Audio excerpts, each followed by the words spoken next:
frustration, have to do it all to survive the nightfall. When you fight against the time and you're about to lose your mind, it's easy to cross the line. There's no answer as to why when you look death in the eye.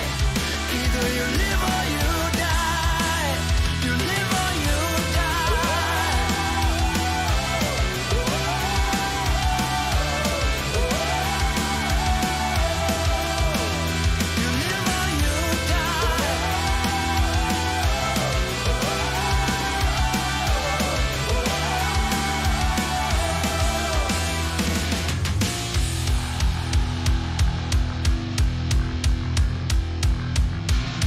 killing me, you're killing me, you're killing me. Can't have enough, you're killing me, you're killing me, you're killing me. Can't have enough, you're killing me, you're killing me, you're killing me. When you fight against the time and you're about to lose your mind, it's easy to cross the line. There's no answer as to why when you look death in the eye. Either you live or you die. You live or you die. You live or you die. Live or you die.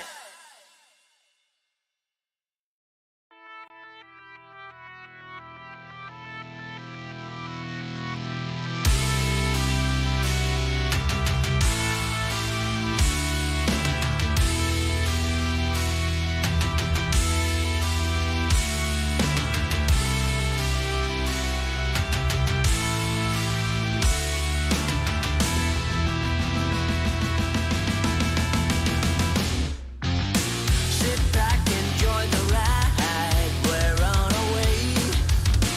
One track, no turning back. Forget yesterday. Unknown destination, aiming for the sky. So high, so high, so high. Killing frustration, we're doing it all to survive the nightfall. When you fight against the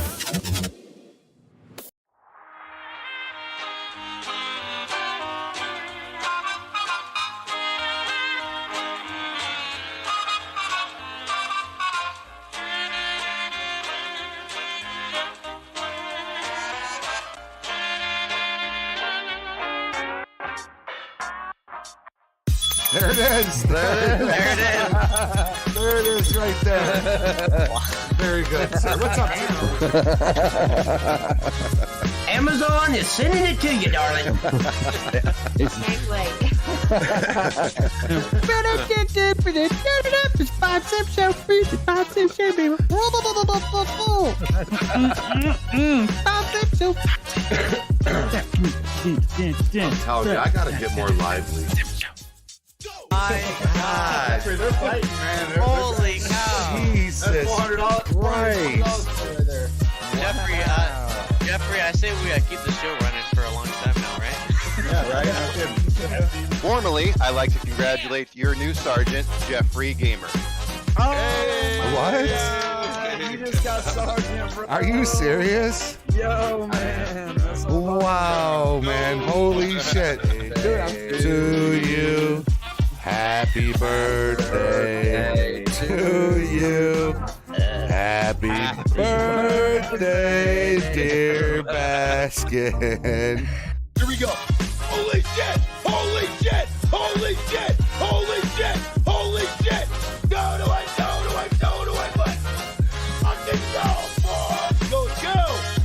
Wow. Go! I really appreciate you guys having me on here, man, and I look forward to the podcast next week. Absolutely, Talking more with you guys. Yeah, and man. You guys, but this is a great opportunity, man, and I'm very blessed to have definitely to be able to get in contact with you guys. It's awesome. Niche. You know what? English. Who cares? What are you laughing at, CJ? My wife sent me something, man. She's always sending him something, but she tries to get him to laugh on camera. I think she does it on purpose. Uh-oh, I think you got your work cut out for you, brother. Be prepared. No, guys, thank you very much. Cookies, Criminal Justice, Jeffrey Gamer, thank you guys very much for having me. It's been an absolute blast. We've gone way over time, but, you know, time flies when you are having fun.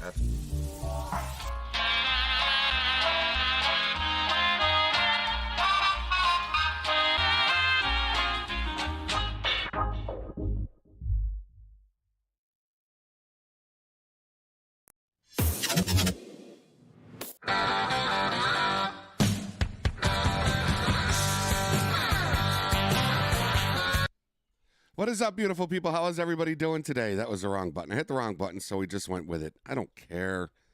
I don't care. How is everybody on this beautiful Sunday evening?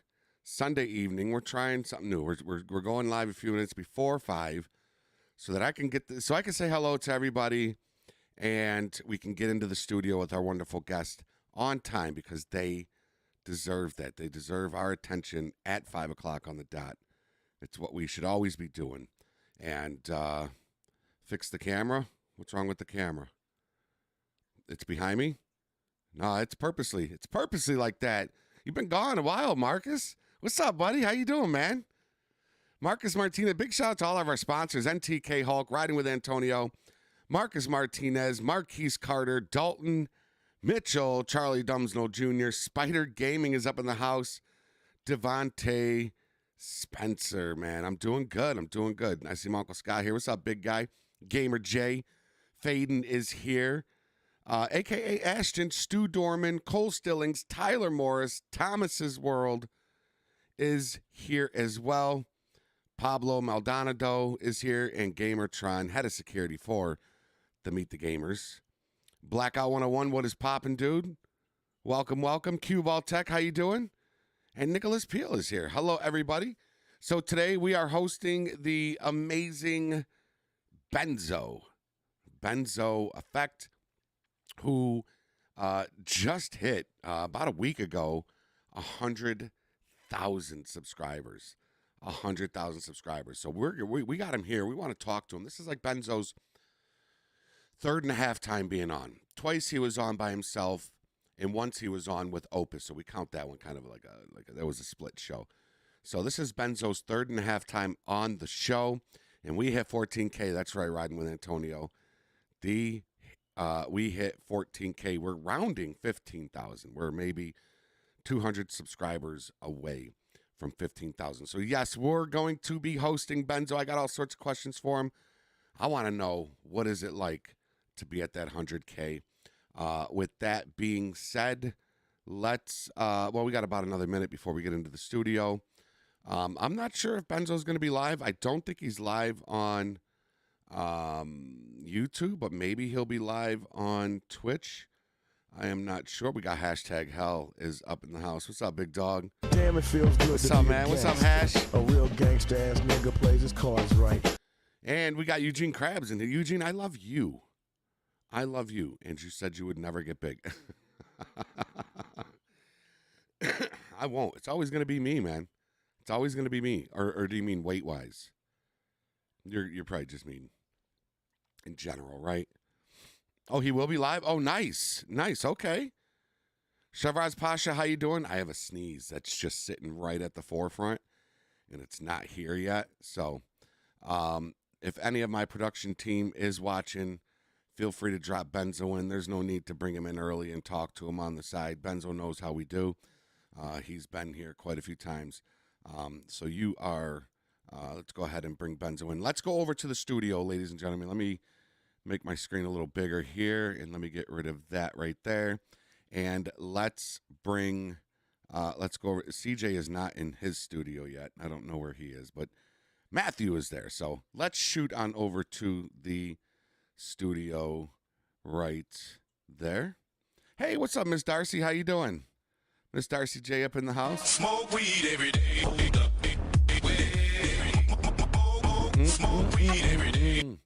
Hi, Olivia. How you doing? There's Olivia with the smiley face. Good. Good. You remembered. Olivia. All right, we are going to we're going to shoot over to, what's the question there, Eugene? What's the question? We're going to shoot over to the studio. Let's shoot on over to the studio. I am good, Eugene. Is that the question? Oh, I'm sorry. Stupid fucking game. I'm sorry, NTK. I am doing great, Eugene. How are you? He wants a sound. Oh, man. I got to find you one, man. Send me one. DM me one, Spider. DM me one. DM me something, okay? You do. I think you are the proper tier in the membership for you to get one. So, do it. Do it. Okay. Let's. I'm waiting for them to bring Angel into the studio. Or not Angel. Angel's in the studio. Waiting for them to drop Benzo down in the studio. You know what? Let's just pop over to the studio. For real this time. Let's pop over to the studio.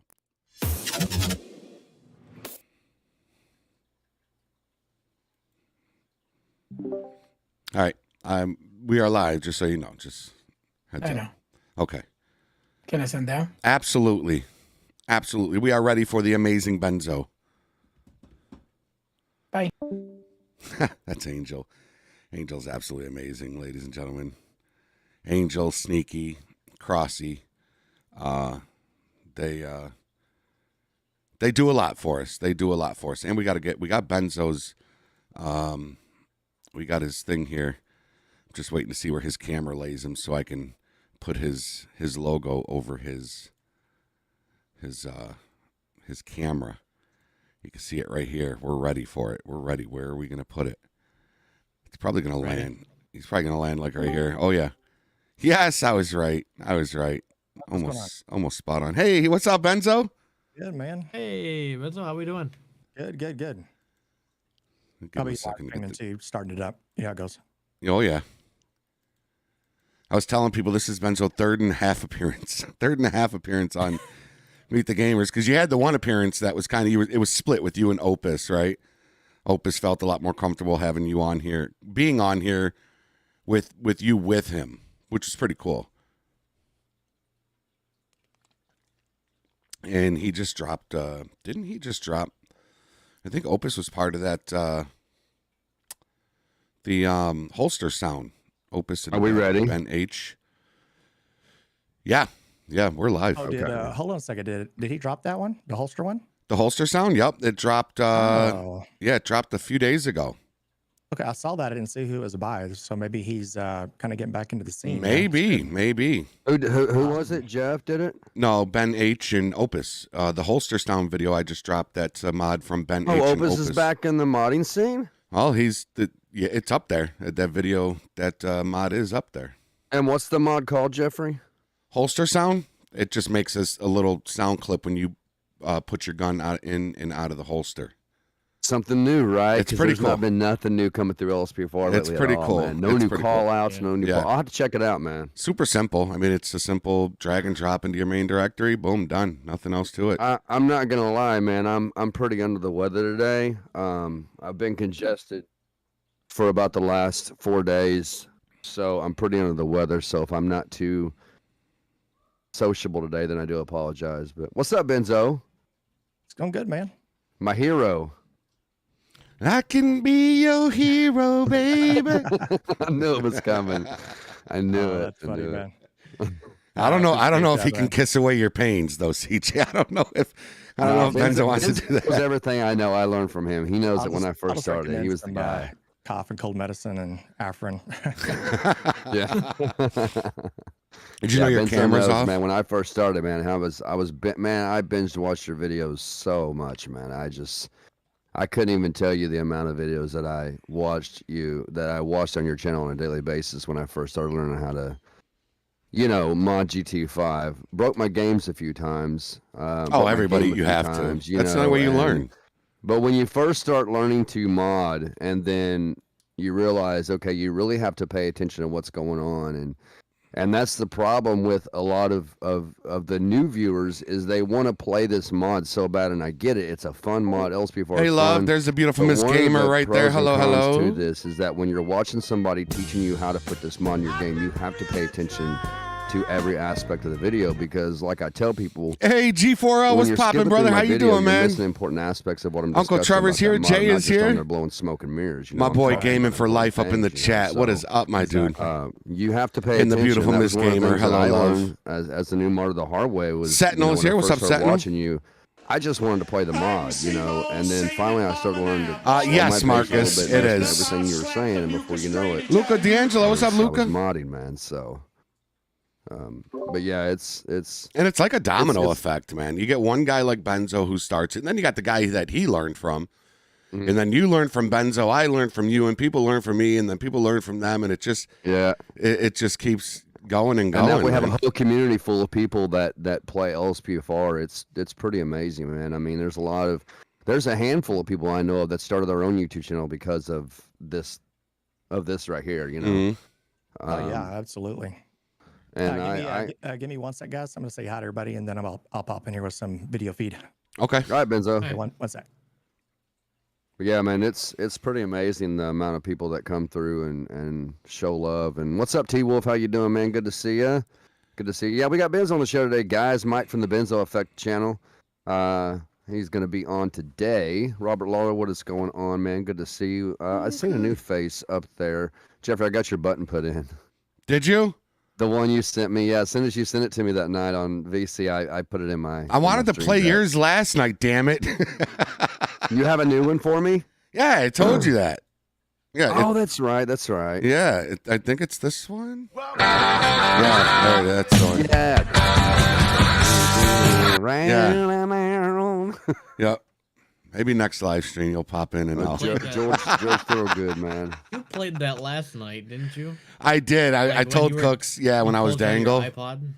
Yeah, I said I just want to play my iPod. Hold on. I played, the R. Can Kelly. people hear it in 5M when you push the buttons on your Go XR? Can they hear it? Yes, as long as you have your push to talk down, they can hear it. So, I went to Hash.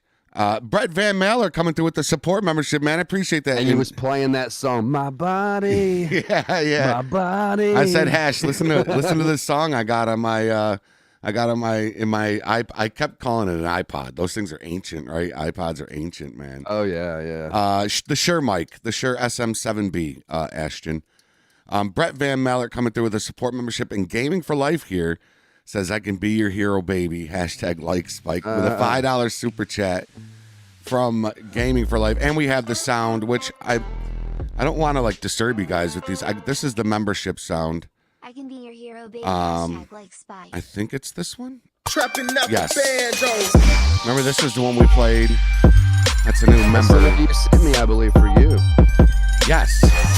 That is the new member. Exact same one. Only mine's on my Stream Deck through my soundboard, so you guys can't hear it, but yeah, I have it in there, and the way I know it's your button is because when I pull my Stream Deck up, it's got your logo on that button, so I know that's your sound. Same thing for you, Cookies. Yeah, I got Cookies' button there. Well, pretty much anybody that I have a button for their YouTube channel for that person.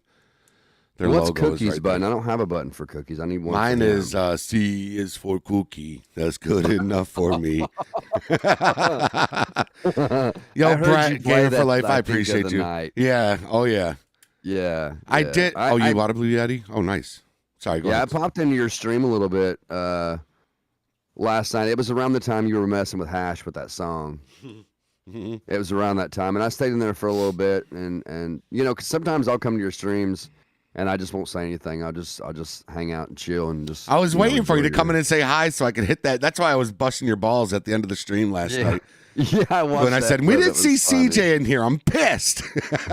What's up, Imperial Gamers up in the house? Beautiful Baskin is here. Who the hell cares?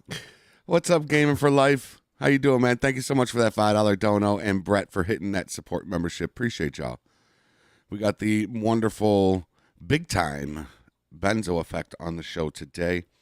He's linked down below if you are not a member of Benzo, which I'm sure everybody here is. Definitely go check him out. Yeah, he is linked at the top of my description, guys. I meant to say that too myself. 100,000 subscribers he's at, man. Oh, has he got his YouTube button yet? Did you ask him? I don't think he's got that, but he's got his check mark. Does he? Yeah, he's got. I went back and watched some of Cookie's stream, and he was in Cookies' chat, and man, I'm looking at that check mark. mark. Gotta feel so great, right? Like he did it, man. Got the fucking check mark next to his name. You It's know, awesome. when I first started watching Benzo, he was at like 20K. Oh wow, yeah. He was at 20K when I first started watching Benzo. He was around 20 to 25K, and then I started that year. I think I started that year because I worked on. I wanted to make sure I had it down modding before I did any videos. And when I did my first LSPDFR video, I was nervous as all get out. I remember my knees were shaky when I was doing the video, and it was how to install LSPDFR 0.4.2, I think. And I think I came in the scene right about when 041 was going out, when it outdated. Hey, Sergeant John Fox, and that was what's the up, very man? first and last update that I ever got stuck not playing because I didn't back up my game. From then on out, Officer I had my Bodio, game what's going backed on? up, man, I had it backed up. Let's see. Benzo's got a little bit of a different background going on there. Is that a green screen or is that? Oh yeah, that's just Oh, okay. Set up. Yeah. How's it going, guys? What's up, man? Good. How's it going there, Jeffrey and CJ Cooks? How you doing? Pretty good. Pretty good, man. Pretty good. We were talking about your 100,000 journey, man. Hitting that 100,000. I saw your check mark yesterday in the chat over on Cookies' stream, and I got to ask, what? First off, of course, how does it feel? And does it feel any different? Is there anything that's happened already that is just it's different because of the 100K? It felt good, to be honest with you. As soon as I hit the 100K, it was like a big weight, lifted off my shoulders. It's like a huge milestone. You finally reach it. It was a really good feeling, and I'm not going to sit here and lie to you. It was a hard grind. It is. We're talking 7 years. 7 years and 3 months. So it took a long time, to get to that. Finally achieve that, because LSPDFR, I mean, a lot of you guys already know this, is such a tight niche group, Yep. Most people that play LSPDFR, if they go watch a live stream and whatnot, they recognize the same names over and over and over again. Yep. With the exception of maybe people that are overseas, like doing UK streams and things like that. But some of the top streamers, say like Jeff or Jeff Fabiano or Steve the Gamer, they started way before me. Like, when I mean way before me, I'm talking almost 7 years before me. Yeah, yeah, man. As LCPDFR, and then the LSPDFR, I think Steve was doing it about 6 months before me, before I actually got on, into YouTube. And so to answer your question, I would say a huge weight was lifted off my shoulders. It took about 3 days to get a verification check mark. They had to wait for their analytics to pick up before, that they can, fully analyze your YouTube channel. Because one, they're looking at, have you reached 100,000 subscribers? Two, is it, they look for other things, like your logo, your banner on your channel. Make sure that you haven't spammed your way to get to the top to 100K. Make sure that you have original content. Make sure you're uploading regularly. So I'm guessing a human reviews that, and then they just go forward with that at that point. I see. That's good to know. Like, I didn't know that was the. I just thought you hit 100K and boom, you get this check mark next to your name. But you're saying there's a process. There's an actual process behind it. Yeah, it took about 3 days, roughly, maybe 2 days, around there. Did you get your button yet? No, you mean the plaque? Yeah. Not yet. Not yet. So you have to apply for that too. They don't just send you one. You have to request it. And it's not like a big process. It took an extra week to even get the prompt to allow me, to register for the plaque. But I will tell you this: I was about to shit my pants because I started registering for it, and it got all the way to my name, my address. No big deal. But then it got to the shipping. I was like, don't tell me they're going to charge me shipping for this bitch. And luckily it was $0. So hopefully it'll be here in about a month. If you want it, you got to pay for it. Yeah, that's what I thought they were going to start doing. It's like, hey, if you really want this, we started a new thing and you got to pay. 1650 or something. It's like, no. 28. Are you going to have the plaque in your background, Benzo, where everybody can see it when they come to see you live? Yeah, probably. Yeah, probably. Yeah. I'd put it right back in that chair, man. Right in that chair behind you. Just sit it in the chair. There you go. No. Is this this a green screen of your office, or is this just a? No, that's my office. Yeah. Oh, okay.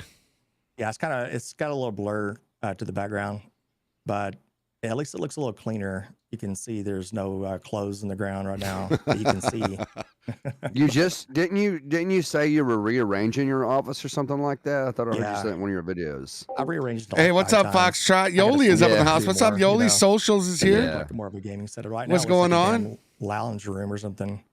It's always cool to break everything down and then build it back up and see what you can do different. I mean, I've got an L-shaped desk that I've got on myself on. I've got a big desk behind me my wife bought for me. The L-shaped desk was actually bought for me by Fester, one of our subscribers around here. He's bought me quite a bit of stuff in this game station, and I just, if I had a bigger space, I would expand out, and I would probably have another L-shaped desk, because I eventually want to go from a 2-monitor setup to a 3 or 4 monitor setup. I've got the two 4Ks in front of me right here.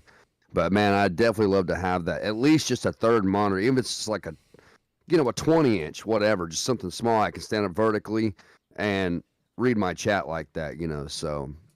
Oh yeah, the vertical monitor. I mean, it's like a necessity, Mm-hmm. especially when you start getting people, which I'm blessed to have right now. We got a lot of people in chat right now, and when you start seeing those names scrolling up, and especially when you start getting older, you can't see very well, so you got to enlarge it.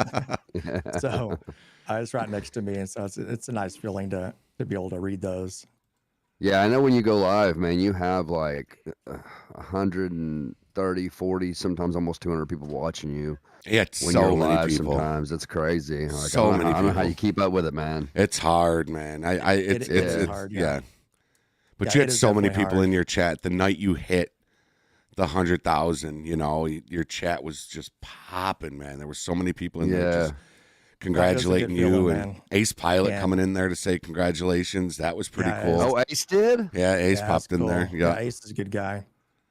And over the last, I think it was over about a week after that, we had Jeff Fabiano pop in and to say congrats, and then Steve the Gamer popped in and he said congrats. You know what I mean? It's a Wow. good feeling Wow, Jesus. that the people that you watched way before I started doing YouTube, and I took a lot of momentum from Steve because Steve the Gamer, I flat out asked him, before I got into LSPDFR, I said, how do you do this?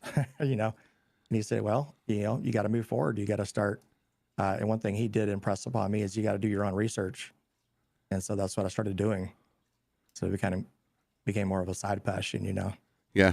You just got to, and you got to figure out a way to not just stand out from everybody, because there's so many of us doing the same kind of stuff out there, so it's, you gotta find a way to stand out, and you gotta find a way to,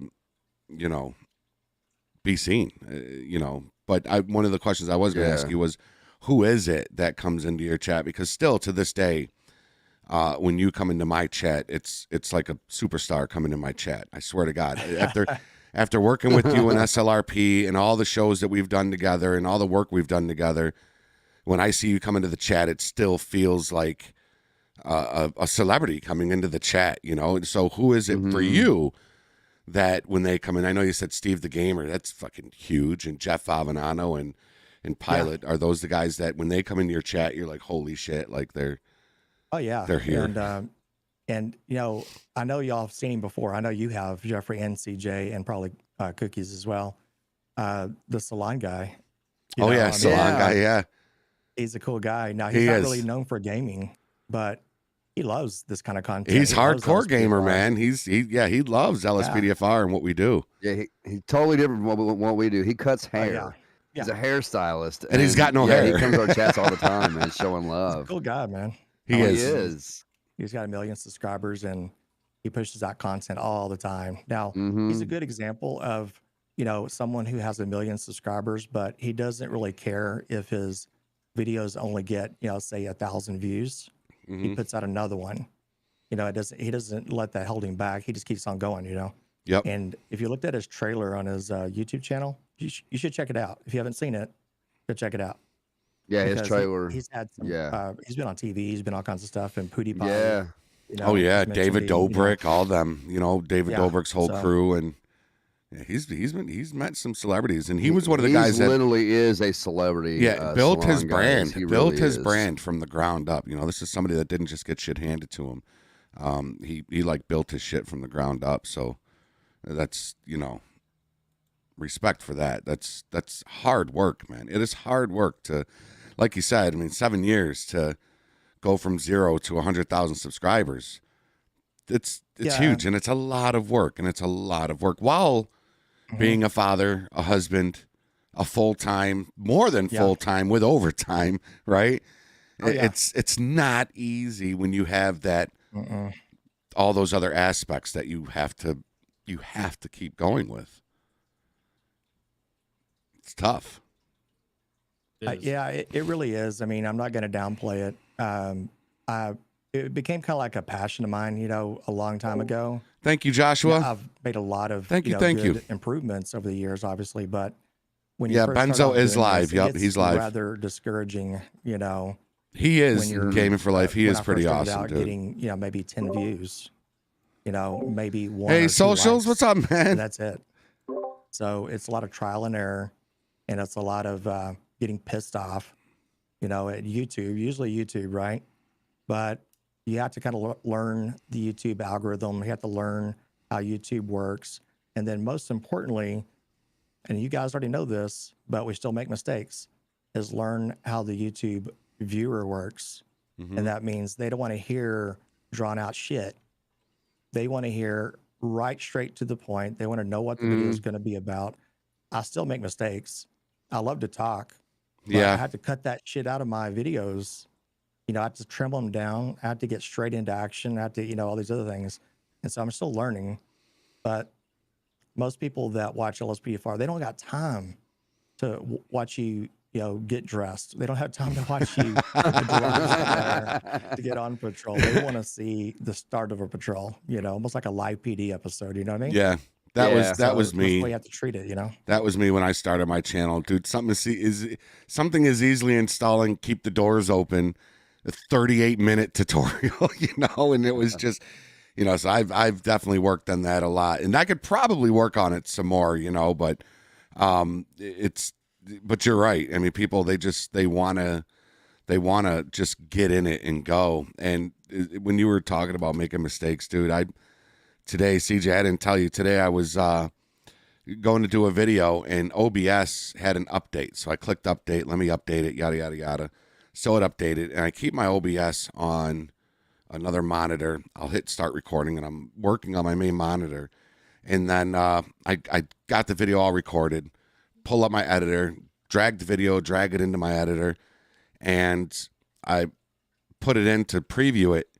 And what I didn't realize is that for some reason, OBS, after it updated, blacked out my screen capture source. Oh, no. So the whole video of doing a tutorial was a black screen and just me talking. So that whole fucking video is just, it's done. I'm just going to have to redo it. And it pissed me off so much, man. Dude, that sucks. So if there's a, if you guys got an OBS update, just watch out for that. Pissed me off, man. Script took V is updated. Hey, y'all know Gaming for Life, right? He's in the chat right now. G4L, yeah. Oh, man. yeah, he's over here. Yeah, he's over here, Watching too. that guy.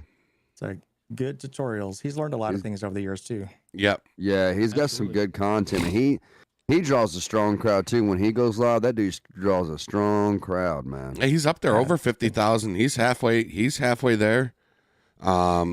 halfway there. And hey, what's up, Doug? Doug 1637. He said I learned that the hard way too. Yet sucks. Angel up in the house. What's up, Angel? But yeah, I didn't know it updated. What script took? I didn't know it updated. Yeah, I got to figure out why. I tried. I put everything in, and the game loaded up, and I'm getting the infinite loading screen. Do you have scripttookv.net installed? Mm-hmm. Take out your scripttookv.net.asi. Well, that's Yeah, fucking take stupid. that out. Yeah. Well, then none of the scripts can be used. Yeah, that's right. But if you're a Patreon of Benzo, you can figure it out. I think I went over that with you, Jeffrey. Didn't I go over that with you? Did you? Put the ASI managers through OpenIV. You have to, but you can't do it now. You'd have to, uninstall those and then reboot your PC, reinstall the ASI managers, but leave scriptcookv installed before you reboot, and then reinstall your ASI managers after a reboot, and then it should work technically. Oh, it's like, is it a temporary? You said it's a temporary fix, right, Benzo? It is, and sometimes I can get it. I can get into the game about 3 or 4 times before it starts giving me the kick out method again. It's like shit. So you got to do that like all over again. Now who's I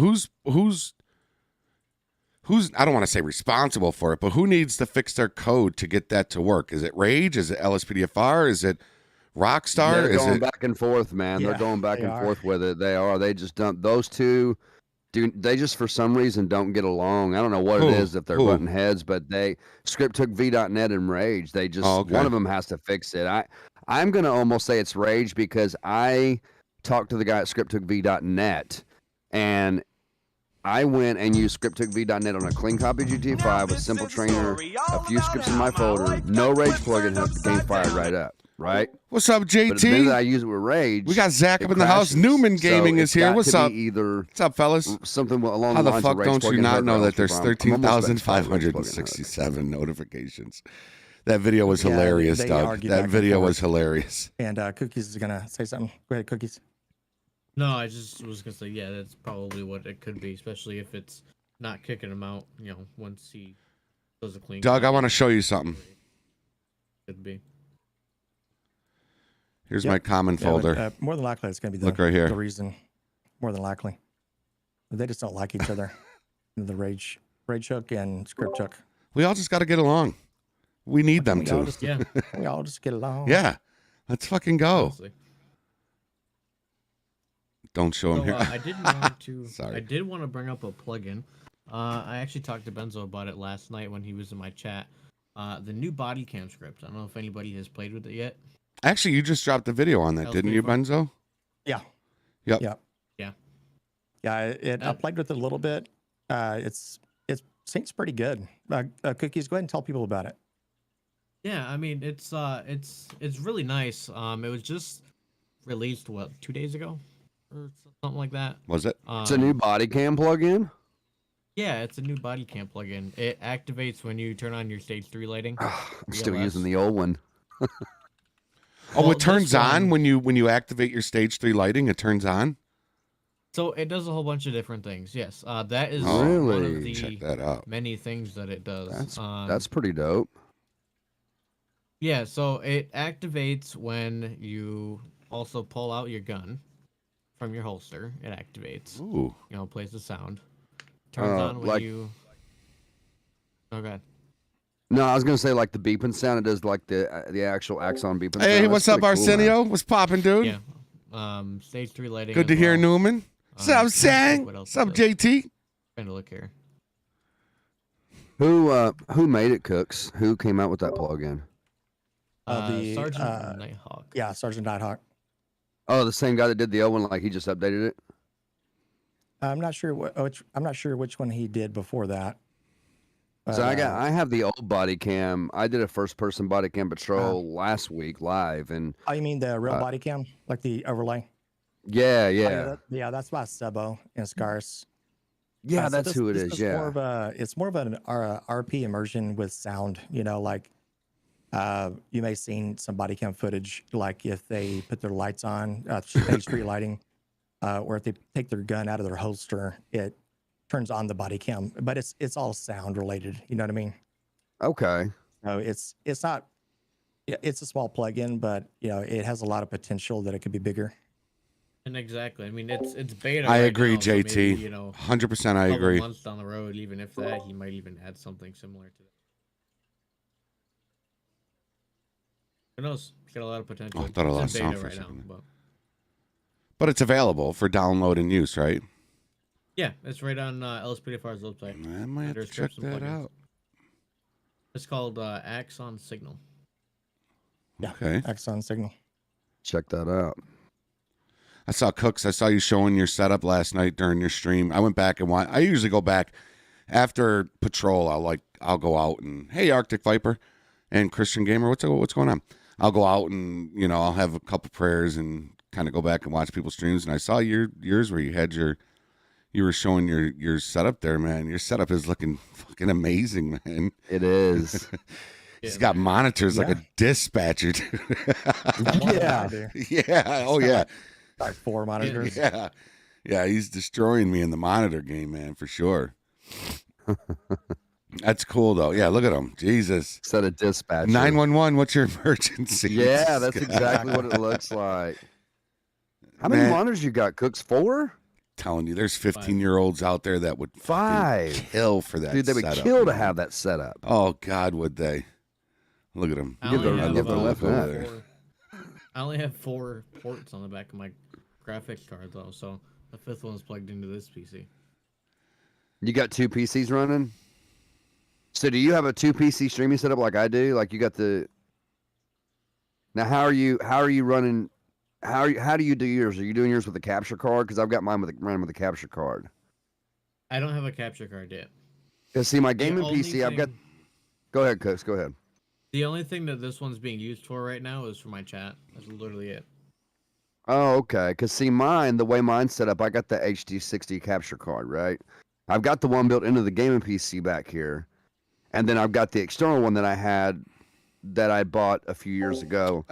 And the gaming PC runs into the. What's up, Jeffrey? Burned them tires. What's going on? Outputs go into welcome, the back Arctic. How's your dad doing? Streaming PC. That initially sends a signal from the gaming PC to the streaming PC. And then you got to go into your OBS. Christian, it's definitely not overkill if you're a hardcore streamer. I'd love a 4th monitor. I'm not even gonna lie. Game screen, so I am not even gonna lie. I would love a 4th one. Right now, this is actually on my streaming PC, which is why I'm using my other camera instead of my main one. Yeah, I don't have a capture card yet. I plan on getting. Yeah, 2 PC streaming setup, man. It really takes a lot of the weight off of your main PC. I've not had any, like before I started doing the 2 PC streaming stuff, I had so many issues with streaming, man. And since I have swapped over, I have not had one single issue streaming, man. It's been smooth. Yeah, that's true. OBS, I mean, it's a great program. Don't get me wrong. That's one of the top #1 types of programs to stream, you know, but it's very taxing, you know, especially when you start adding extra elements into your scene. You know, like most people will have at least 2 or 3 different elements into a scene. Some of us have over 10. It's very taxing on one computer unless you have a real beefy system. But if you got a second streaming PC, like say an Elgato, you know, capture card, then you could use, you know, that PC to just take the weight off of that, and then use your main PC for gaming. You know, why not? Yeah, well, see, and that's what I didn't understand is I was having so many issues. Kaka, thank you for subscribing to the channel, man. Appreciate that, man.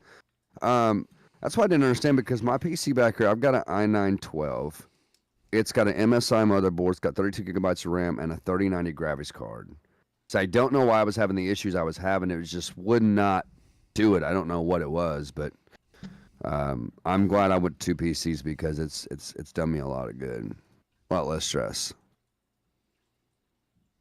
I need to get to that. Yeah, it's a lot better that way. Mm-hmm. That'll probably be my next step is getting a second PC set up. I noticed, Benzo, since you on your climb up to 100K, have you gotten any offers from people to partnership with any, you know, PC equipment? I know Juju Energy and all them people, they'll partner up with somebody with 6 subs if they if they have. I did get a great email from Shadow Legends. No, I'm kidding. Shadow League Legends.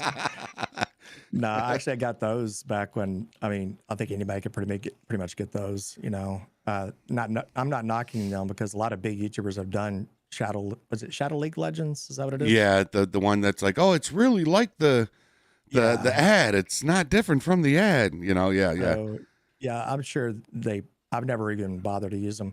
To be honest with you, it's kind of hard to differentiate between the real sponsors and the the fake ones. I bet. Because I have a email set up through the about section on YouTube, like most of us do. Mm-hmm. And I'm getting spammed, by these fake companies. But I was getting that way before 100K. I get those all the time. They're trying to get me to promote different really big games like AAA games, and I'm like, that sounds way too good to be true. OnlyFans, P-Hub, all that, right? Yeah, P-Hub, it'd be different. But if it was like legit, I was thinking it was legit at first, but then I went to Reddit, and then, there's probably 100 posts. Same thing that I'm getting, it's like, these are not real people, or real companies. Right. So I think I'm going to have to probably reach out to some of these companies and then start the process there. You know what I mean? That way I'm already getting that direct communication within the company instead of allowing them to contact me, because there's too many spammers. Well, you get your own YouTube guy now, though. At 100K, you get your own assistant. Like your own YouTube agent, right? Supposed to. I haven't really bothered with that. What is I forgot the name of those people that they're the liaison between you and YouTube. They're the marketing. They're like a mediator Yeah. type person, right? Now I had that back when I was 40,000 subscribers. Highly suggest that you don't do that. If you're trying to make it on YouTube, don't do what I did. They take 10% anyway, and some of these other big companies take 20%.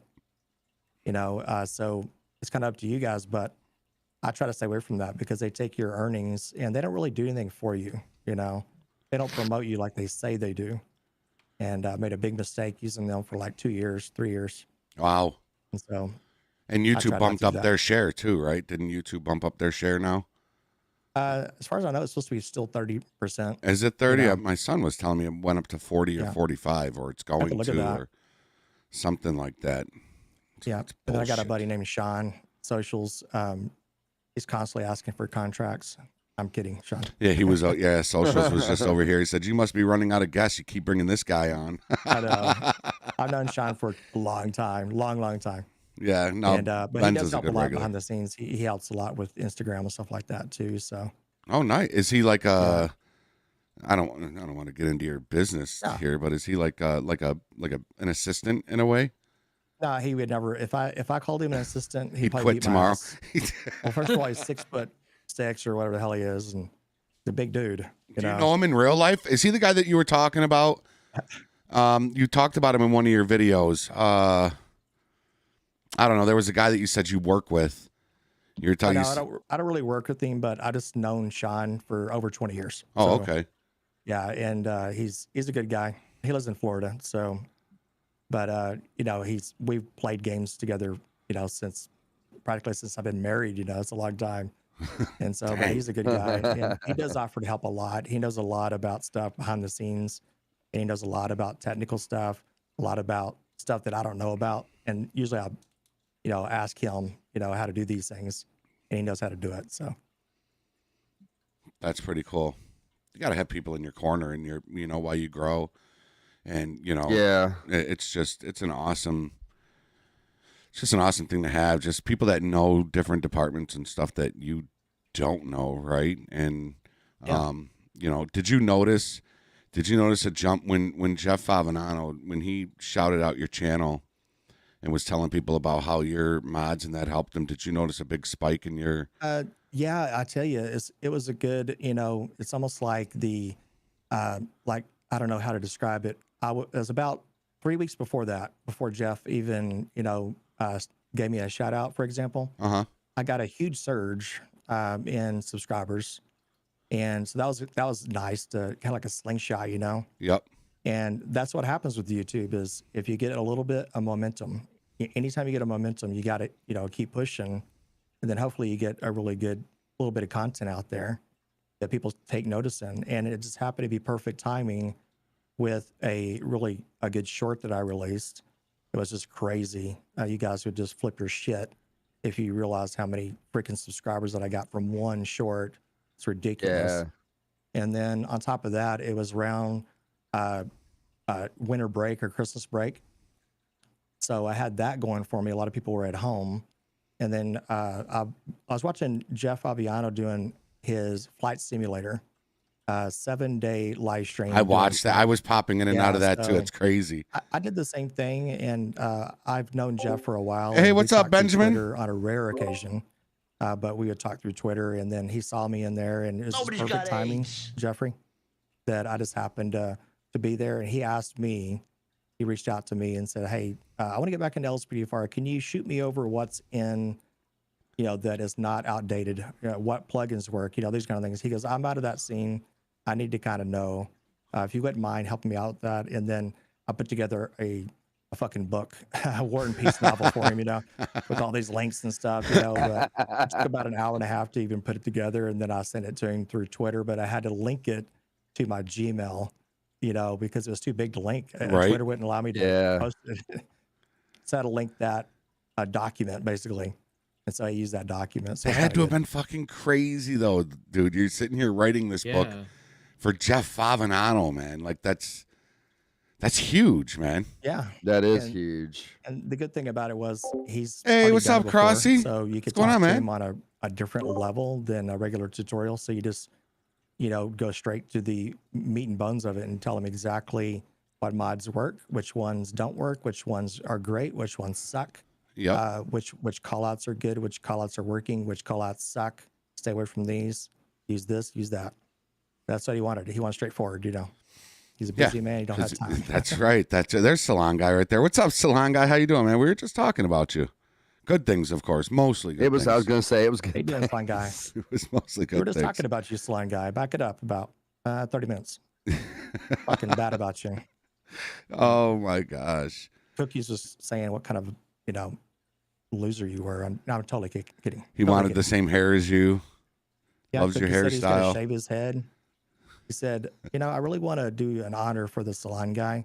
I want to shave my head in honor for him and also Benzo, because, I'm bald as hell. You can't tell from the hat, but I'm bald as hell. So I'm going to do an Bald with a honor of beard. Benzo and the Salon Guy. I'm going to shave my head. Right, Cookies? Come on. Sure. Okay, good. Just want to make sure we're clear. I'm not far behind. I'm losing. Every time I go to the barber, I got less and less hair right here in the front. And I tell my wife, one day I'm going to come back from the barber and shit's just going to be shaved off. It's just going to be shaved off because I'm not going to be, nothing, no offense to those guys. Some guys can pull it off. I just don't think I can. That Bozo the Clown, bald right here, but hair all around the side. Anybody here ever watch Scrubs? Man, I'm 45 and I got a head full of hair. So shut I up. can't complain. Show off. I got my bangs are like. I really thought because I've worn hats my whole life, and my dad always told me, he said, "Man," he said, "Son, if you keep wearing those hats, you're gonna go bald by the time you're 30." Which I do have a bit of a bald spot back here from wearing hats and bandanas my whole life. But that's kind of why I went from reverting to wearing my bandanas over my head to around my forehead. One, because I have a big forehead, it needs to be hidden. Nobody wants to see a 5 head. And look at Mike B coming through with a $10 super chat, man. What is going on, brother? Sorry, Jeffrey, but Benzo is a great dude, though, isn't he? It's okay. Jenny put a knife in my chat. She'd fucking kill me if I ever came home bald with a beard. Listen, some guys can pull the shit off, man. I think I could. Yeah. I think I could put no comb over hash. No. Mike B just dropped a $10 super chat. Like Sean, I have the honor of knowing Benzo in real life. He's truly a great guy and a great friend. So happy for him that he got the 100K subs. He truly deserves it. I agree with you, Mike B. Yeah. I agree with you, Mike man. is a good guy. That fucking dude's loyal. He is loyal as they come, man. Mike B. So just to kind of give you a really quick backstory, because I know y'all don't want to spend time doing this too much, but I had known Mike B. at least 4 years prior to him telling me he was going to be coming to Dallas, Texas, and he was going to do some site touring. So he asked, "Hey, you want to meet up?" I said, "Yeah." We met up and had some lunch together. Went out to the Dallas Star and Frisco, Texas, and it was good to see Mike, in person. We got to kind of just shoot the shit for 4 or 5 hours, something like that. Yeah, Mike B's a good guy. He is. So he's one of the only ones I can say that I've actually met, that are watching, that actually watch the channel and stuff like that in real life. He's the type of dude that if somebody was in chat going, "Benzo fucking sucks," Mike B would be like, "Your mother fucking sucks, you piece of shit," and he would just go off on him, man. I love his tenacity, man. Mike B's he's a great dude and a Bills fan to boot. He's very outspoken. Mike is. He's very outspoken. Thank you, Mike B. I appreciate that, brother. Thank you so much, man. Mug, your taste buds need help. CS Mug, who? Oh, Pepsi. They're arguing that Pepsi's better than Coke, and Coke is better than Pepsi. Yeah, that has been an ongoing debate since the start of the pandemic. What do you think? What do you think? Who? Cooks? What do you think? Coke over Pepsi or Pepsi over Coke? I've got a formula. Actually, I don't know. I'd have to say Pepsi, to be honest with you. Pepsi. Okay. What about you, Benzo? I'm going to be honest with you. I'm not the right pigmentation to drink Coca-Cola. If you don't know what I mean by that, then you need to look up what happened to Coca-Cola with them doing presentations saying how to be less white, So I started buying Coke a long time ago, although I'm kind of guilty. I've got one over there, but kind of guilty. But if I was to take an actual taste, I would have to probably say Pepsi. That's what I'd say. I would say Coke. It's weird. All right, hear me out now. And y'all might agree with me, but I think, the old-fashioned glass bottles, Coke is like the one. Yeah. A cold glass bottle, Coke. Now, you talk about pouring it in a glass with ice, Pepsi all day. In a can, Pepsi, but nothing beats a cold Coke in one of those old-fashioned bottles, man. It's just, I don't know, something about it just hits different, Yeah, I had to agree with that. It's hard to find bottles. Yeah, it is. But yeah, a cold, bottled Coca-Cola. Like pulling it out of like the fucking commercials where they're pulling it out of the tub of ice and it's just those are good. Just dripping. Oh God, look at. I remember when I was a kid. Man, you go into the gas stations and you get you a bottle of Coke, and up at the counter they had a top popper, right? And you put your Coke, you buy the Coke, and you pop the top off of it and walk out the store with it, man, and drink it. I remember those. Remember the old cigarette machines too? Had the fucking pull thing. You had pull the handle. Yeah, dude. They dropped down. Yeah, they had those things everywhere. As nightclubs, corner store, you name it. They were there, man. Hash said, "Well, nobody ever asked for a Jack and Pepsi." That's true. That is true. Well, back then they wasn't worried so much about the whole 18 and over thing. They didn't worry so much about it back then because anybody could go, and buy these cigarettes and just. I mean, it was that easy. Nowadays, you go to a store, everything's behind the counter. You have to show your ID if they ask for it. So I still get carded.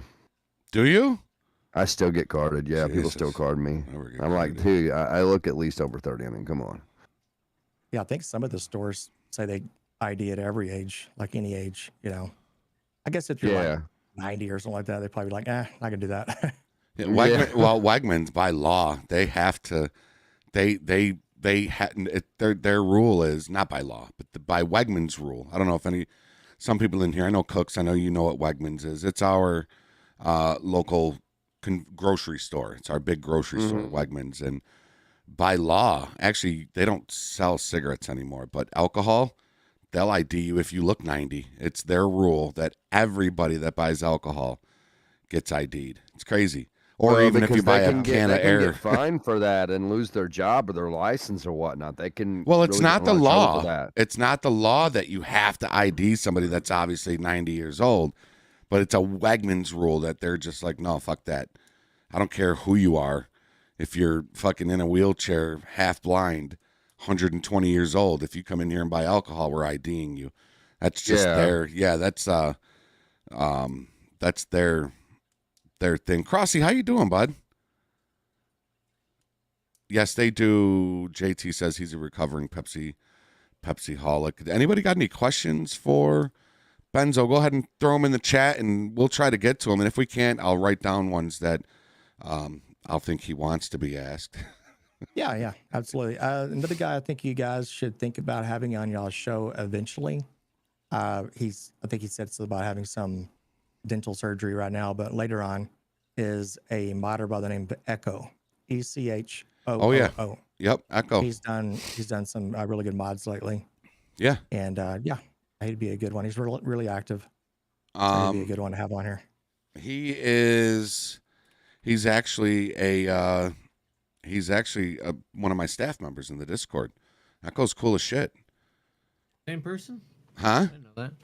It's the same person? I didn't know that. I believe it's the same. I believe it's the same guy. It better be, or else I'm going to look pretty fucking stupid right now. Yeah, it's the same person if he's in your chat right now. What's his name still a part of your Discord, Jeffrey? Who made the seatbelt mod? I think Sebo. I think it's Sebo. Oh, the one after there's that. There's a new one, yeah, that came out. I forgot. No, it was a seatbelt mod, and then they've made a couple mods, but they were part of your Discord. He was in the support. Faya. What was his Faya? Faya. Is he still part of your Discord? No, I meant to say Faya. Yeah. Yeah, Faya. He had personal things that he had to deal with, and he politely, professionally stepped down. He didn't leave on bad terms or anything like that. It's just always good when they do that. Yes, it is. Yes, it is. Hey, Letha, what's up, man? And Swifty is up in the house. What's up, Swifty? Like, if people are going to leave my Discord, like if they're part of the team and they've been a part of the team for a while or however long they've been a part of the team or a member, and they just want to leave the Discord for whatever reason, I would rather them come to me and Chad talk to Carter, me what's about it poppin', and Chad? How you doing, bud? like a human being, instead of leaving and, leaving a negative part of them behind. You know what I mean? Like saying bad things. I agree. Because people will do that. That's a big part of Discord. I don't know why it is, but, they have the old saying Discord drama. It's very true. Oh, it is. But I would much rather someone, and I'll respect them a lot more if they just walk up and say, look, man, even if it's for the simple reason they don't like the people in my Discord. If they don't like my Discord the way it's What's ran, up, Matt West? How you doing, bro? Come to me and be like, look, man, Chris I don't Horseman, agree with the things DK, Seth Harrison. I don't want to agree with some What's of the up, things in fellas? the Discord. I don't agree with some of the rules. I'm just going to clear out of here. Okay, cool. I'll respect you way more for doing that instead of walking out and saying, oh, God, these rules suck. The team sucks. They're all jerks. And I got banned for no reason. We've heard that 100 times. And then troll your chat for 3 years because they can't get over it. Some people it fucking kills me, But like you say, you're going to have trolls no matter where you go. That's it, man. Arctic Viper says, Gigi, ask Benzo what happens when the Murder Kitty sound gets played by me when he's on Twitch. AV? Yeah. Oh, man, Harley, AV. right? That's Harley. Yeah, Harley. I'll tell you a quick funny story. This is a real funny story. When I do SLRP, I have sound alerts. And at first I thought, I'm going to be honest. At first I thought, if it's 25 cents, something like that to play a sound alert, it's actually, it builds up over time. You earn about $2 or $3, $4 per stream. So, but then I thought, it may come in handy for an actual alert. So somebody's donating. Sorry. Hey, thank you, Evan. Sorry, just one sec, guys. No, you're good. Welcome to the channel, Ian. I am underrated. Welcome to the channel. Appreciate the subscription. Echo, what's up, Echo? There's Echo right there in the chat. Echo's a good dude. Yeah. Sorry about that, guys. Okay, so Arctic Viper, that's Harley.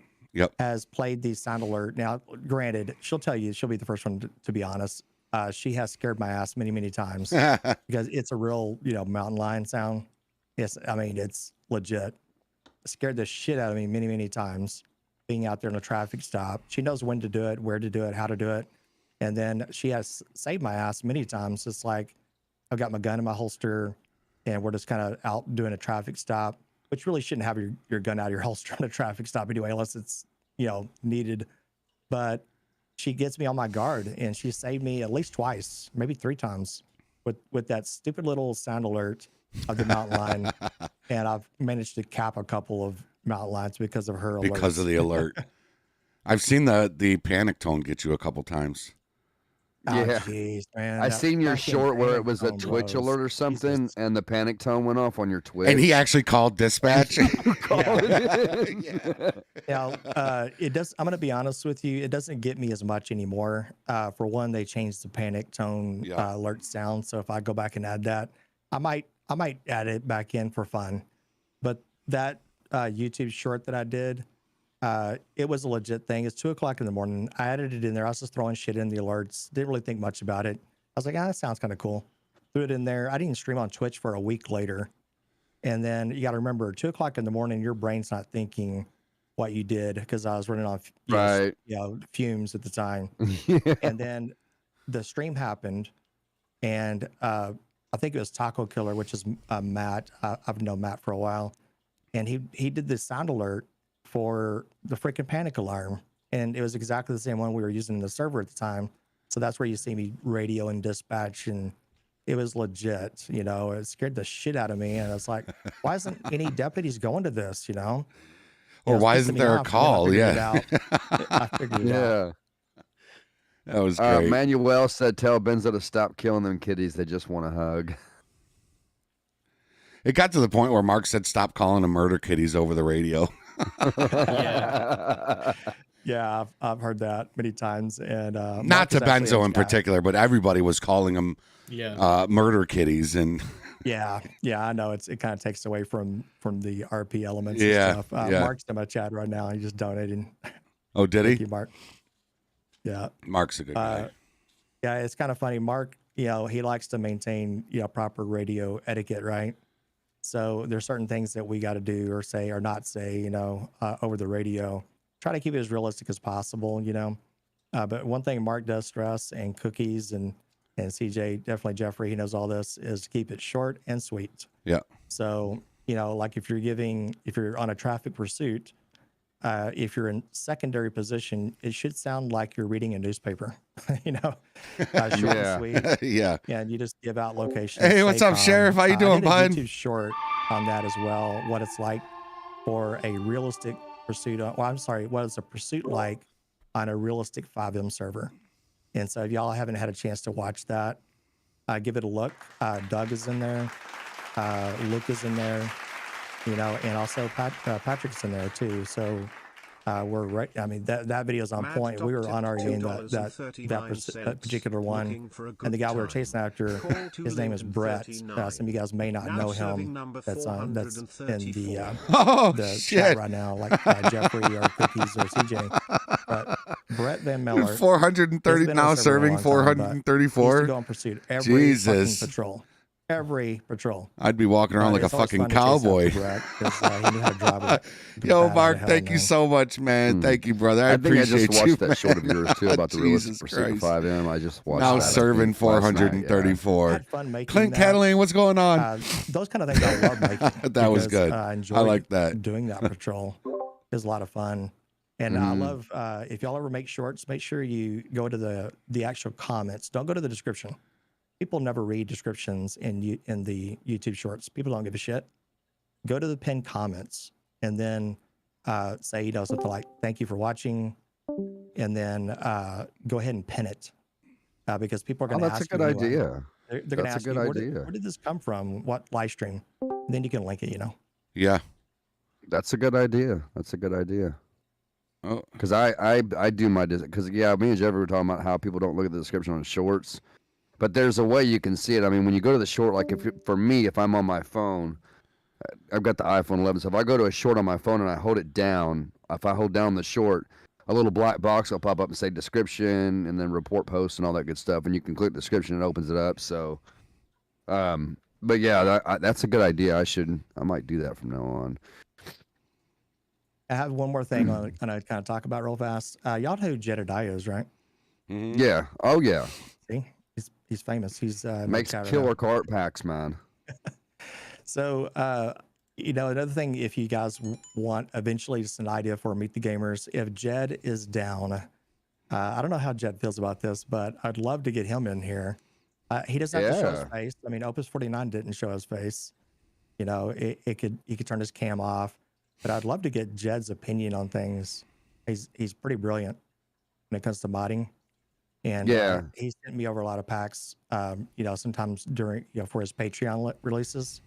And so it helps me out, helps him out. We both get something out of it, and he's a good guy in general.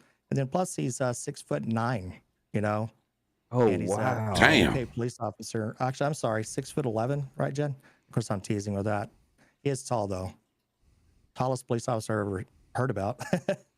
But he's a UK police officer in real life, so you guys should check him out. Hopefully, he'll get in there. Yeah, that would be pretty cool. I mean, it's not. Yeah. We like to have people that have their camera on, because it's all about meeting the gamer. You hear him, you see him. A lot of people like to put a face with the person.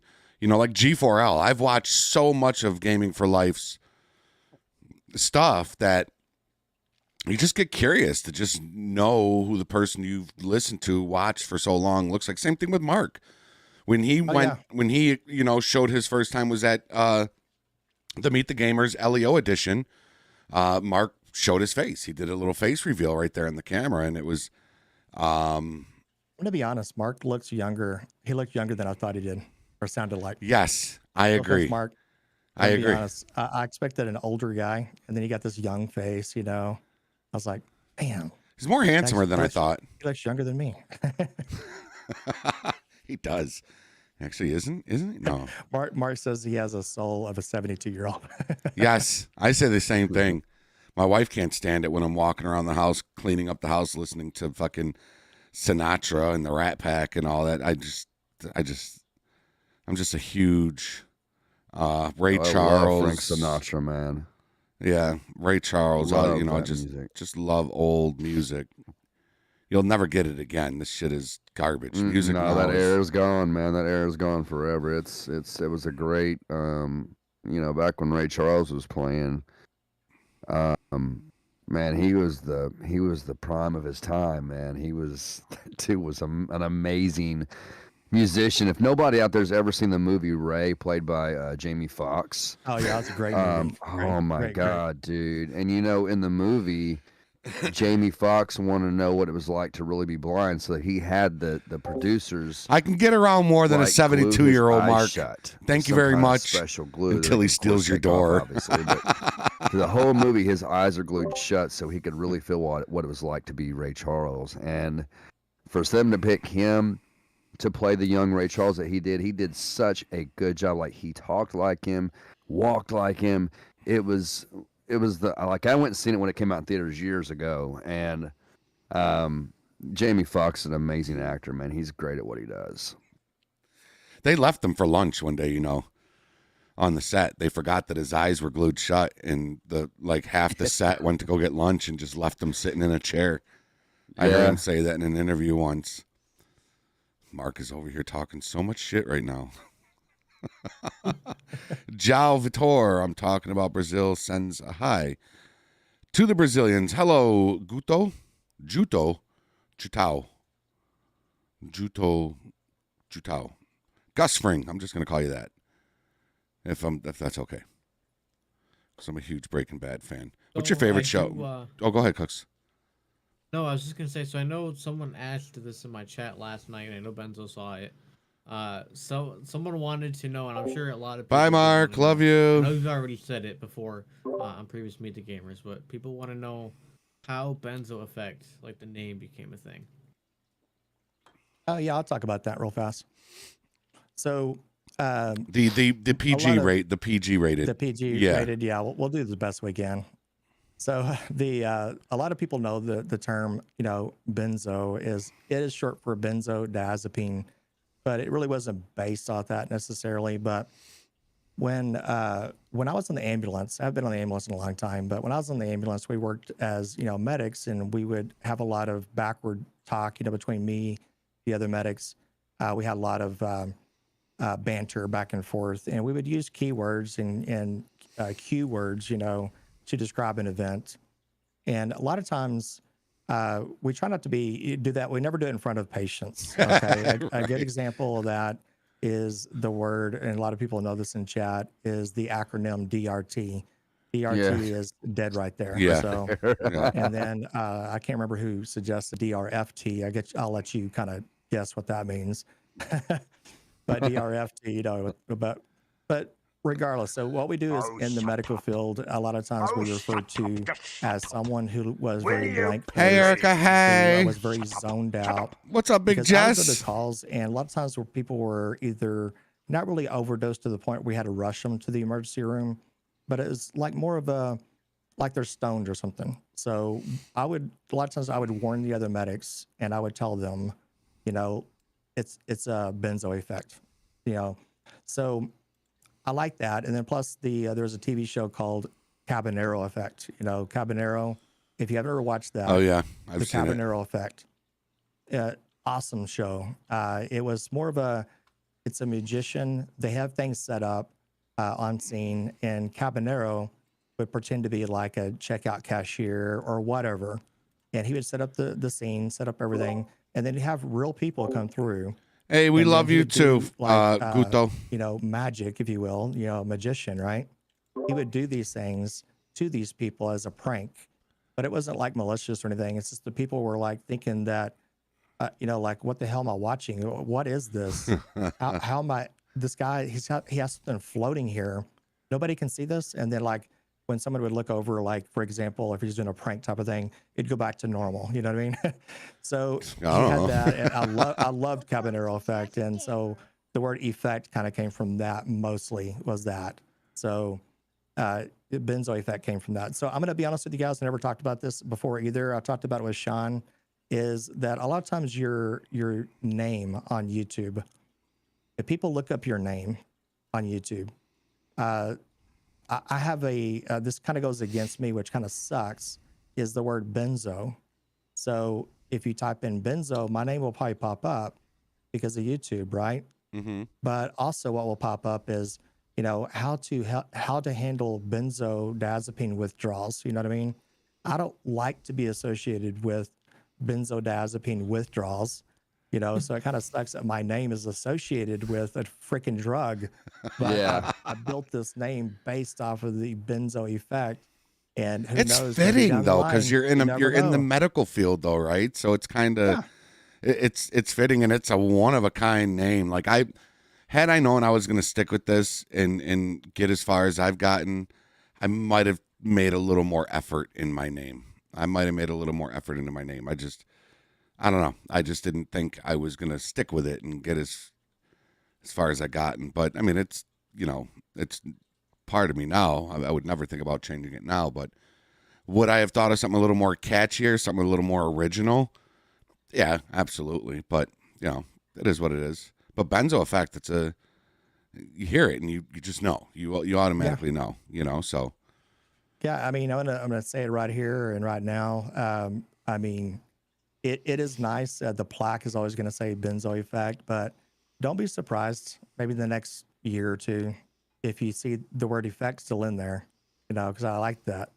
But it may have another first name. You never know. But I'll still always go by benzo as a. You think so? reference. What would you? You've got me interested now. What would you? I don't want to give it away yet. Come on. But, it is something really interesting. But we'll have to see how things go. I may just stick with it, you know, and maybe create a different channel, you know, based on what I'm thinking about, you know. Okay. I see you're probably a gun owner, right? I see your shirt there. Yeah. Yeah. Do you have a favorite? Let's say handgun. I'm looking for a handgun now. I recently just got my permit.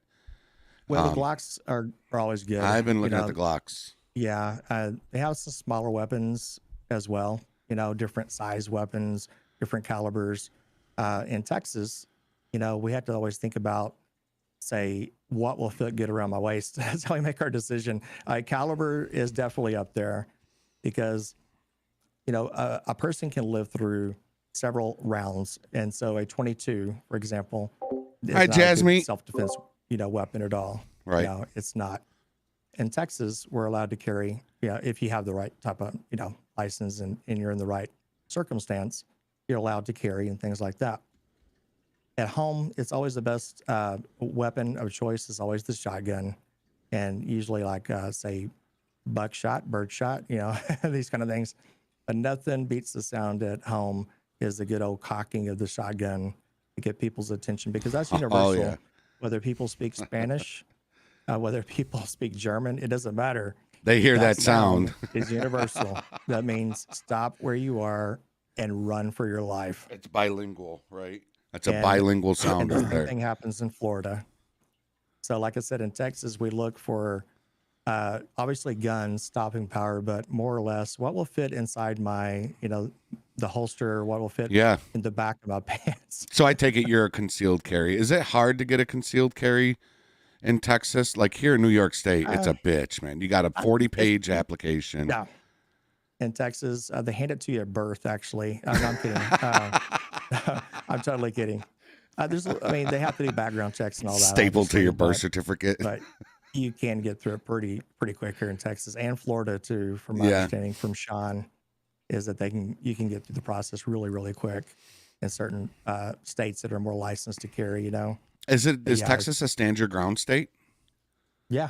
Oh, they are? Okay. Yeah, in Florida, it's actually more so, but Texas, yeah, we've had that for a long time.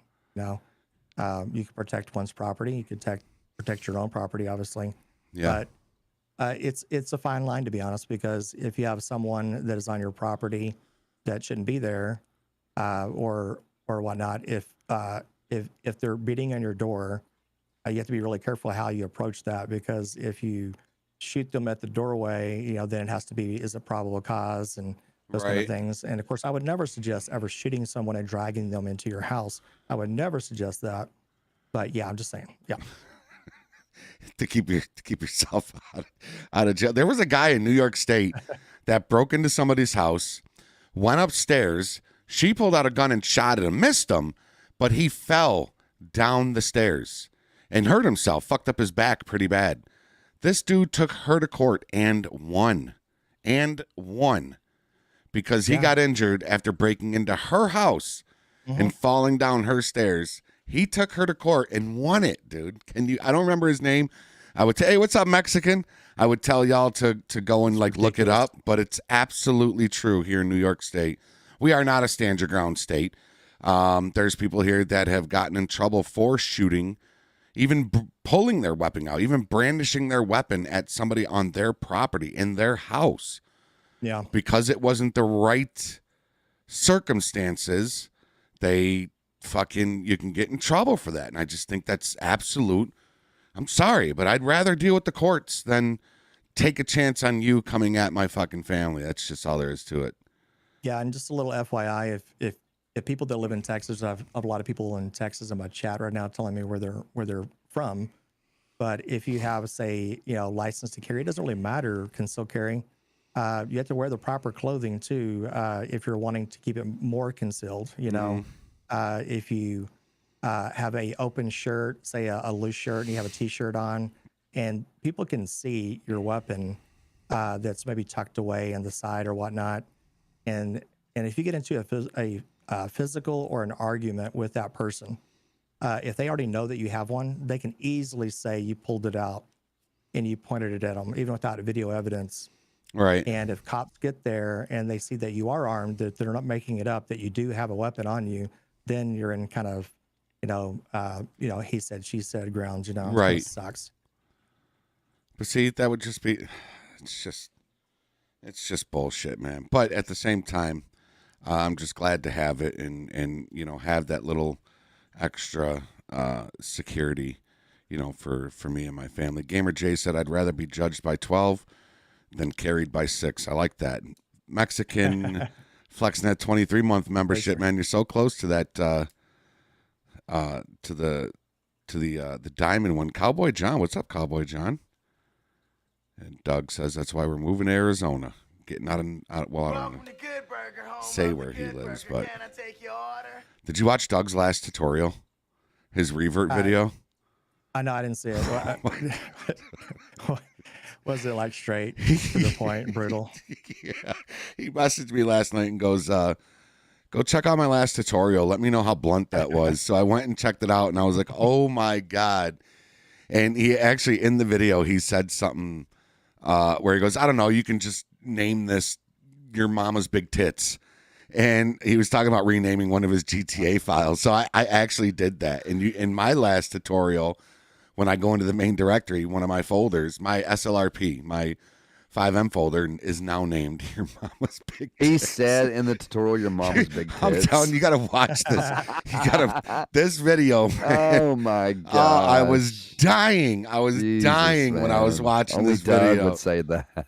You got to check out when you get a chance after the show. Go check out that video, Doug. You're gonna get a surge of 37 watchers, 37 views on that video. Everybody go check out Doug's video. Doug1637.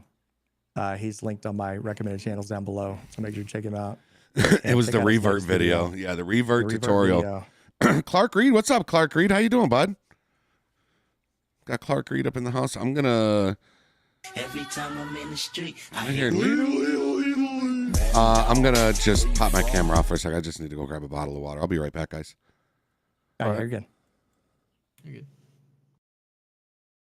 So I gotta ask, favorite plugin from everyone. We asked this all the time. I don't know if it's updated yet to what it, a new one maybe. That's hard to answer though, man. Favorite plugin of LSPDFR. That's hard to answer I mean, I got one, but it's still hard to answer. What about you, Benzo? I'm sorry, what was the question? I was saying hi to Mexican in my chat. Favorite plugin for LSPDFR? What's your favorite plugin? Well, I mean, come on.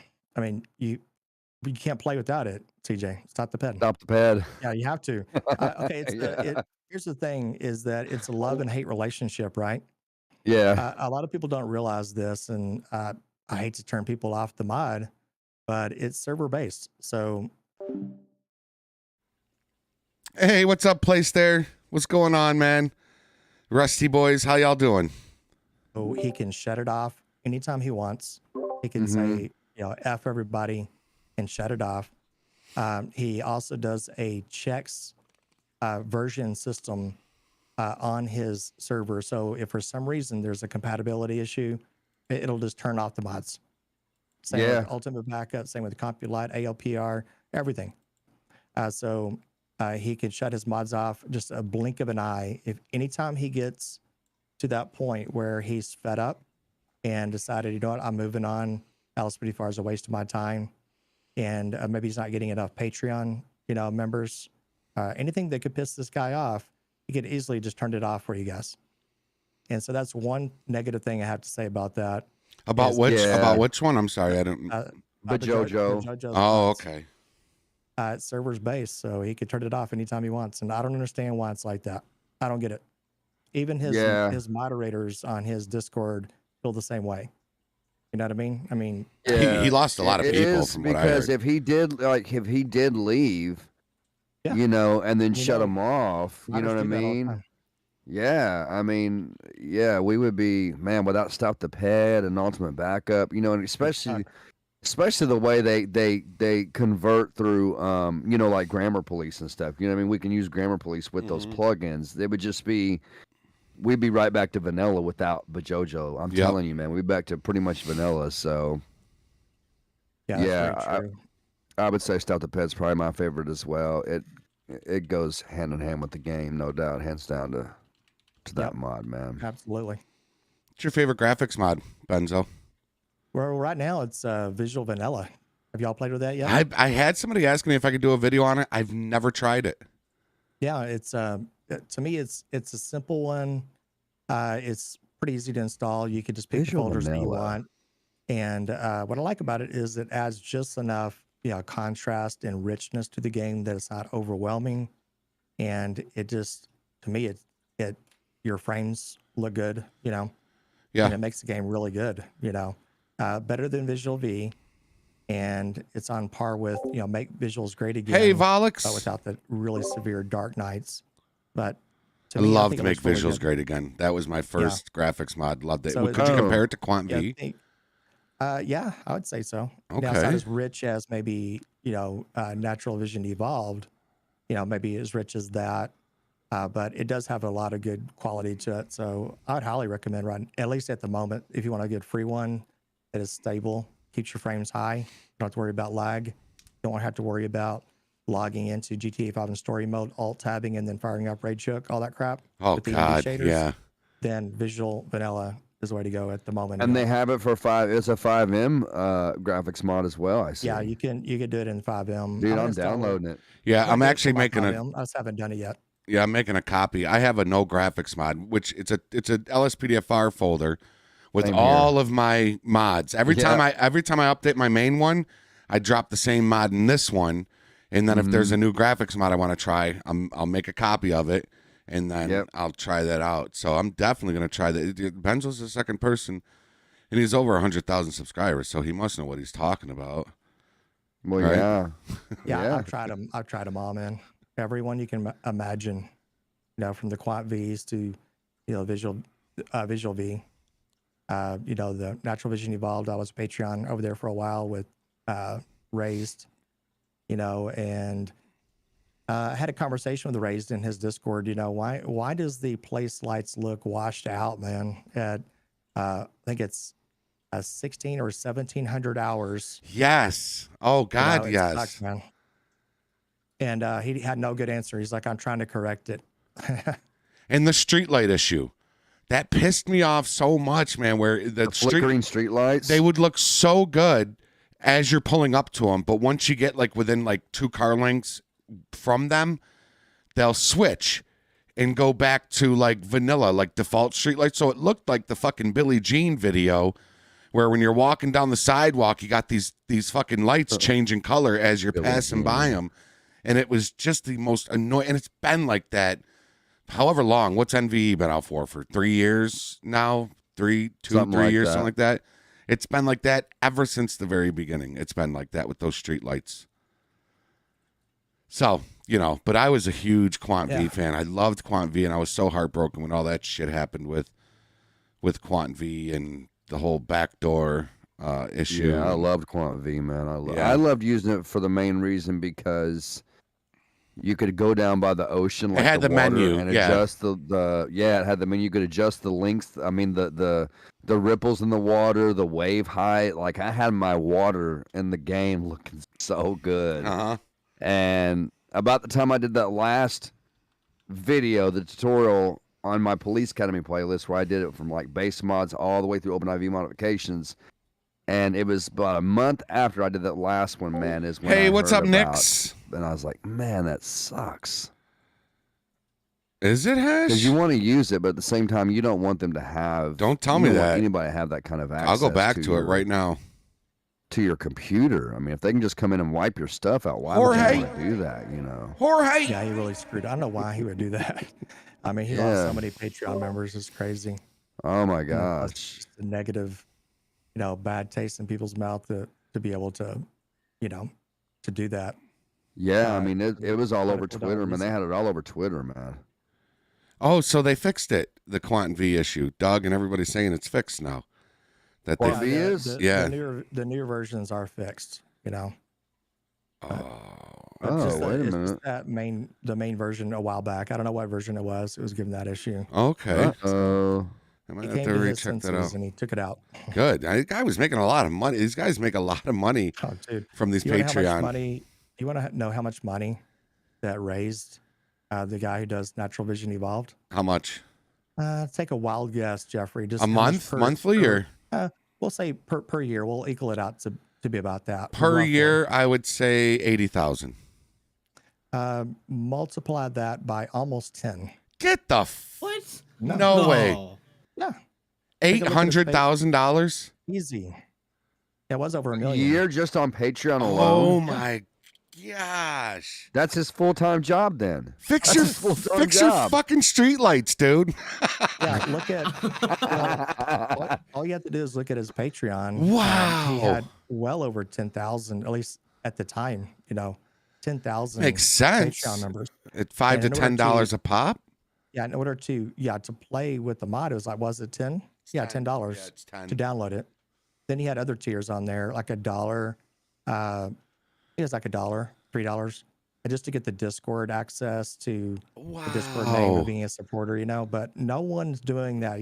That people are doing the Patreon to download the mod, and then they had higher tiers that were like 20 or 25, in order to get beta testing for the mod. So now you just multiply that 10,000 by my $10. gosh. You got your answer. Holy cow, man.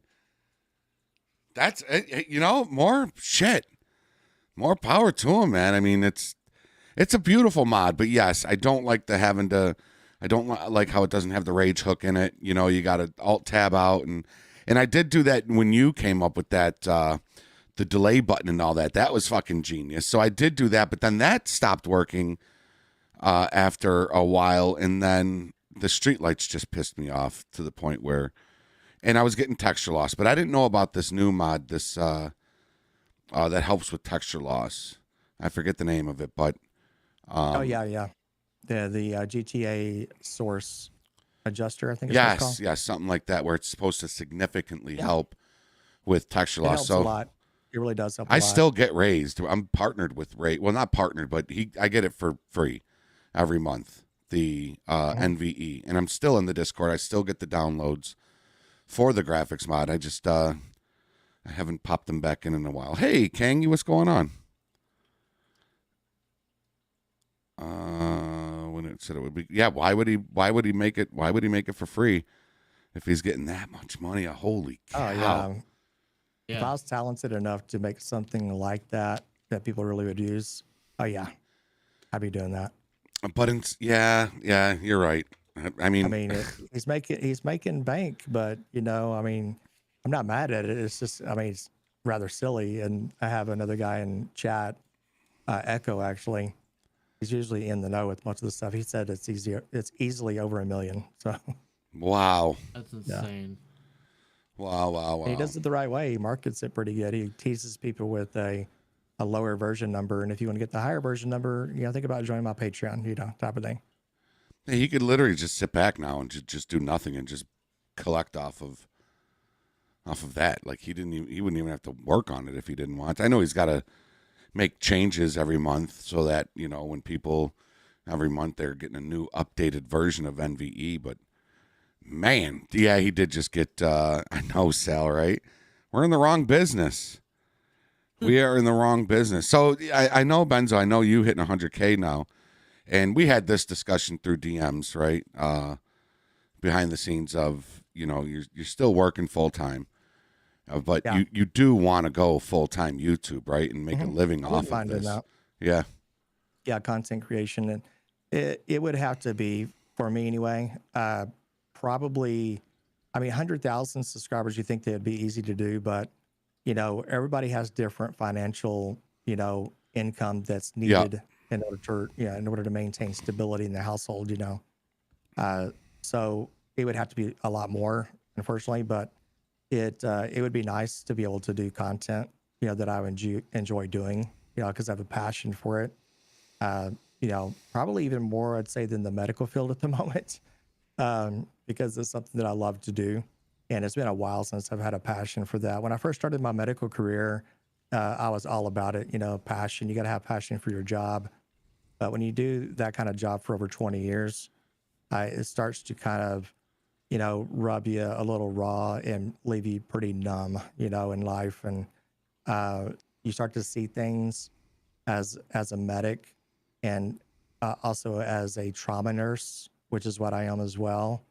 And when you see a lot of grief, pain, suffering, death, it starts to numb you, man. And it does. I'd rather get back to content creation, things that pop in my head and showing people how to do it, and then just showing what I create. It's kind of fun, Yeah. So maybe one day we'll get there. If we could pull in that Pootie Pie money, oh yeah. Pootie Pie. Oh yeah. Yeah, I'm quitting my job right away. Oh yeah. We talk about it. CJ and I talk about it all the time, and all the time buying a farm and shit, and just and the same thing is with you. I've been with my job for 20 years, and we got a new supervisor who just started like 5 months ago, and he's all, go get him, and I want to do this and I want to do that, and I used to be that guy, and now I'm just kind of like, fuck it, like I just lost it, I don't want to be here no more. I want to be doing this full time, and so I get that feeling. 100%. And Cooks just started working, right? You just started your job a couple months ago, right? What are you doing there, Cooks? What are you doing? Topless car washes. Look at his smile. Jeez. Nice. Sorry, Cooks. Hey, that's a great idea. I'll be over there, soon to have my car washed. Yeah. Cold in the wintertime. Make sure they're all female. Yeah, I'm just saying. bit. Sorry. Didn't mean to offend the No, viewers. Cooks, do you want to tell people what you do? Really care. I'm a car wash attendant. That's really it. Yeah. It's a job, though, man. That's what It is a matters, job, man. man. It's a job, and So what is your main occupation? Like what is the main thing that you do? Like what is your job when you go there? What do you do?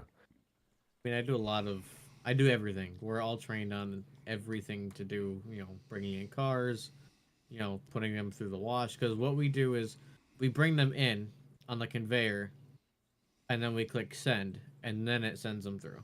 so you're the guy guiding them, telling them turn left, turn right, and then neutral. You're yelling neutral, and then yep, I got you. Yep. That's pretty cool. Must be a pretty big car wash and to have other employees there watching over it. There's about like 4 or 5 of us that are there at one time. Do you get free car? Yeah. Well, when you drive, do you get free car washes? Do your parents get free car washes? I'm coming over there. Just Hash has a good point. Hash says he's got the job because he's got to pay for all the electricity his room is pulling. Do your parents charge you for electricity? Not yet. Not yet. Yet. I could just hear the buzzing coming from that room right now, man. Yeah, it's making my electric bill go up just watching it. Oh, man. That's great. That's great. It looks good, though, Cooks. You put a lot of work into it looks good, into man. your setup there, man. I like it. I need to get more stuff behind me. My setup still looks pretty plain. Hey, what's up, Officer Israel? Yeah, Cooks has got a pretty good setup there. I like your your back camera now. How you got your back camera and you can see the wall and that in front of you. That's kind of cool. Yeah. And I have to call myself out. People in chat noticed it. I forgot I had the back camera on. I shut off my video for a second there. I had to vape a little bit. Oh, So they I'm saw sitting you? there.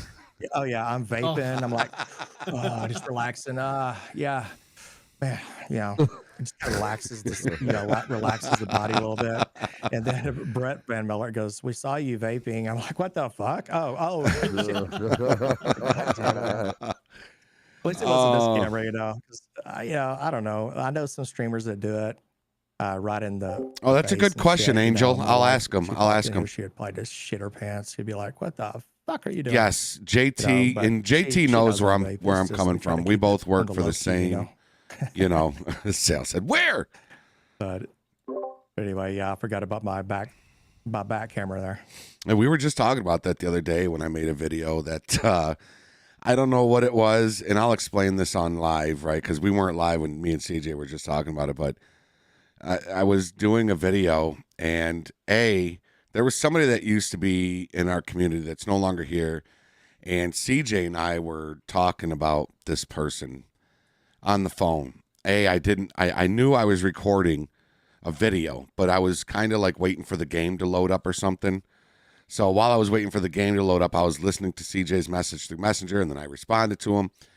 And for some reason, when I would switch my source, my scene, from desktop to in-game, it would show my camera. My camera on me would pop on real quick for like 3 seconds. And it did that, and I'm sitting there in my drawers, my wife beater, fucking cigarette hanging out of my mouth. Oh, and I didn't know that. And I posted that video with that image in it and with me talking to CJ. It wasn't nothing bad that we were saying about this kid. It was just, and take care, Big Jess. But Paul G, it was Paul G that hit me up and was like, dude, you might want to take that video down like ASAP. Like there's shit in there you do not want people to. So I had to snatch it down, but that was. You should have just left it up. I mean, you're a human, man. Gosh, I know. People on YouTube. I'm going to be honest with you. I don't want to sidetrack us here, but and Jeffrey, you may have seen this. CJ Cookies. The more relaxed you are on YouTube when you make content, tutorial wise, stream wise, video wise, doesn't matter. The more relaxed you are, and sometimes if you're just straight to the point. And you seem kind of frustrated. You're like, I'm just going to do this. Those are the ones that get better views. Yeah. When you're yourself and you're not trying to put on this, show, media, this media, a commentary over it, and so those are the ones that do better. Yeah. I agree. Yeah. Yeah. Gamer Alpha from my chat had a question, which I always think is a good question. He said, I have a quick question in the mod. I'm new. I'm in the modding scene and want to start to do LSPDFR live patrols on YouTube, and would like some advice on starting live stream. But he said he's the quiet type. You can't be quiet type. So yeah, you can't. I mean, you can't be. You have to be able to talk to your audience because they're going to look forward to that when they come to a live stream. They want to hear you speak. But what do you guys think about like what y'all's tips on stuff like that? I'll let you go first there. Actually, you know what? I'll tell you what, guys. I'm going to steer this in an odd way. Cookies. I'm going to ask you or have you answer that one first because Cookies has come a long way. Yeah, he has. Or when he first started. When did you start, Cookies? You were like 13 years old, right? 13 or 14 years old. He's come a long way, guys. I mean, you look at some of his early content and the way he used to talk and the way he used to do things. He's changed so much. So go ahead, Cookies. I'm gonna let you answer first. Yeah. I mean, there's really no long, reason for me doing it. It's my whole memo was just do it. What's the consequence, which is really nothing. Just do it. After you do it, for a couple of times, then you're like, oh, this isn't too bad. Yeah. I can't remember the first time that I did it. And, you're going to be nervous. Everyone's nervous when they first start. I definitely was. I'm sure, Jeffrey was, CJ was. I'm sure even Benzo probably was. You're going to be wicked nervous. First of all, show your face. Second of all, even your voice. That's really the first thing that's going to happen, is your voice. And that's the first thing you got to be comfortable with. But, I mean, really, my memo was just do it. Just breaking out of that shell. Really, yeah.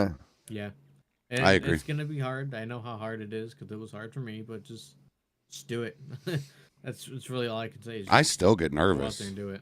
I still get nervous before I go live. Sometimes it's pretty crazy. And what Cook said, I kind of put that with being LEO with SLRP. It was the first time you apply and you go on your ride along and then you're by yourself. It was weird. I was so fucking scared, like it was a real fucking job.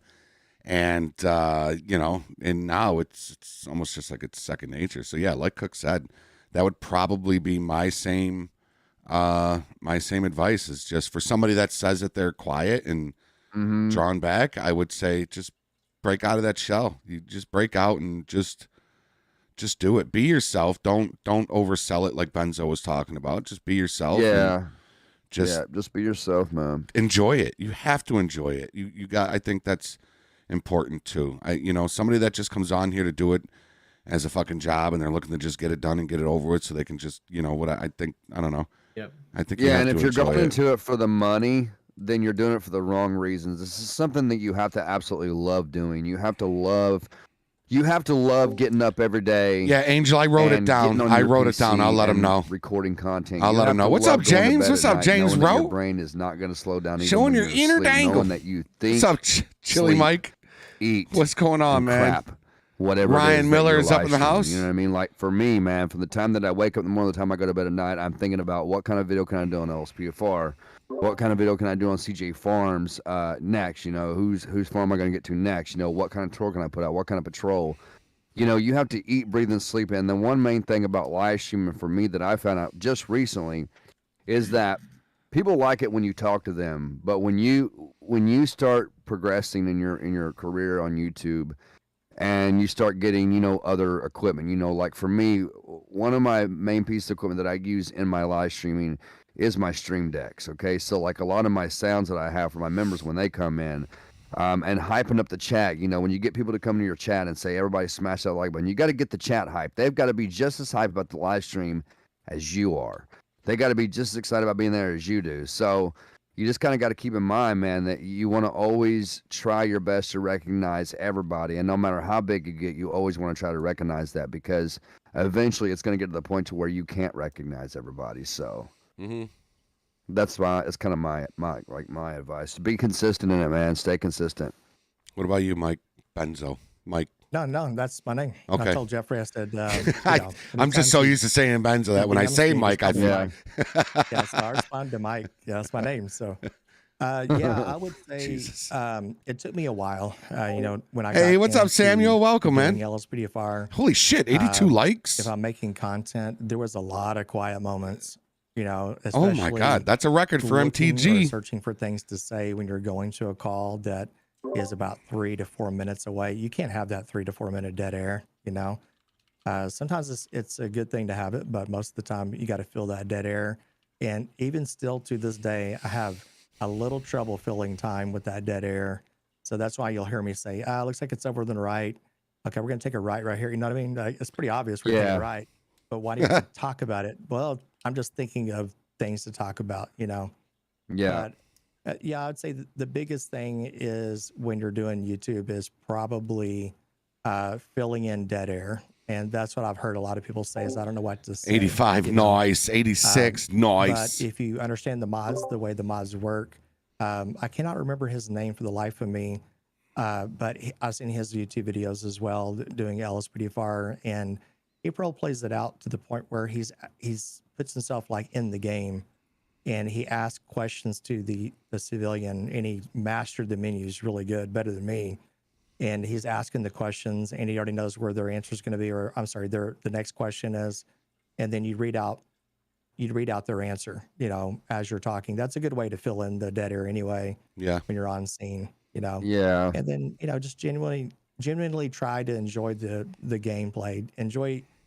Genuinely try to immerse yourself enough that maybe you get it. A lot of people, YouTube viewers, love this is when they see genuine reactions out of you. They can tell by your voice if it's something that surprises you, like it's something if a pet pulls out a gun, or jumps in a car while you're towing it with a police tow truck. Yeah. Exactly. Yeah. And, I saw that video. Yeah, that was an old video, and I could have done that so much better nowadays. That was, I don't know, 3 years old, something like that. The original was, and nowadays the new me would be, I probably would have tortured him with a Molotov cocktail or something, but it is fun, to do that kind of stuff. East Bay Gaming, what's up, brother? It's mainly just trying to be yourself, and then if you're live streaming, even though I'm doing a poor job right now, is still come back and look over at your chat and communicate with the chat. But I'm going to give you even a bigger advice that I took when I first started doing live streaming, okay, is you have to pretend that strike that. You have to pretend like you are live streaming in front of 100 people, even if there's only one person in there, and you can see how many people were in there. It's probably best to turn that off, to be honest with you. There's a way to do that through YouTube settings, you could turn off how many people are watching you. And don't look at that. Pretend like you are live streaming in front of 100 people, and that way it may take the weight off your shoulders when you're doing it, but also it makes you stimulating and fun to watch. If you're over on Twitch or even on YouTube, because when you have people pop in to see you, their first impression is probably the first 10 or 15 seconds. Mm-hmm. If you're not talking at all, there's no talking. You're just playing the game just to play. No, they're going to hit that X button pretty quick. They're going to hit the X button. They're going to move on to the next person.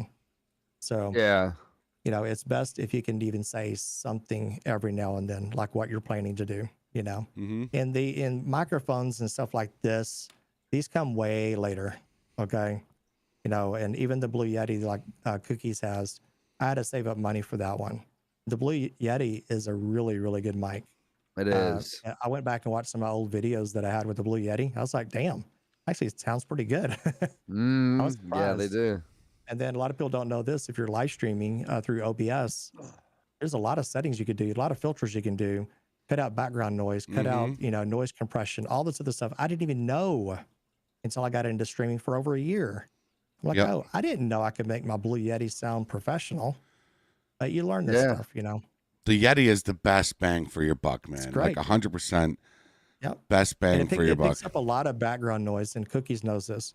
So he's probably already got his settings. You can't hear it right now, but he's got his settings down for its noise suppression, background noise, parents talking in the room, no matter how much. Reverb, if you put something, mine used to hear, like if I set something on my desk, exactly, you would hear it. Yeah. Yeah.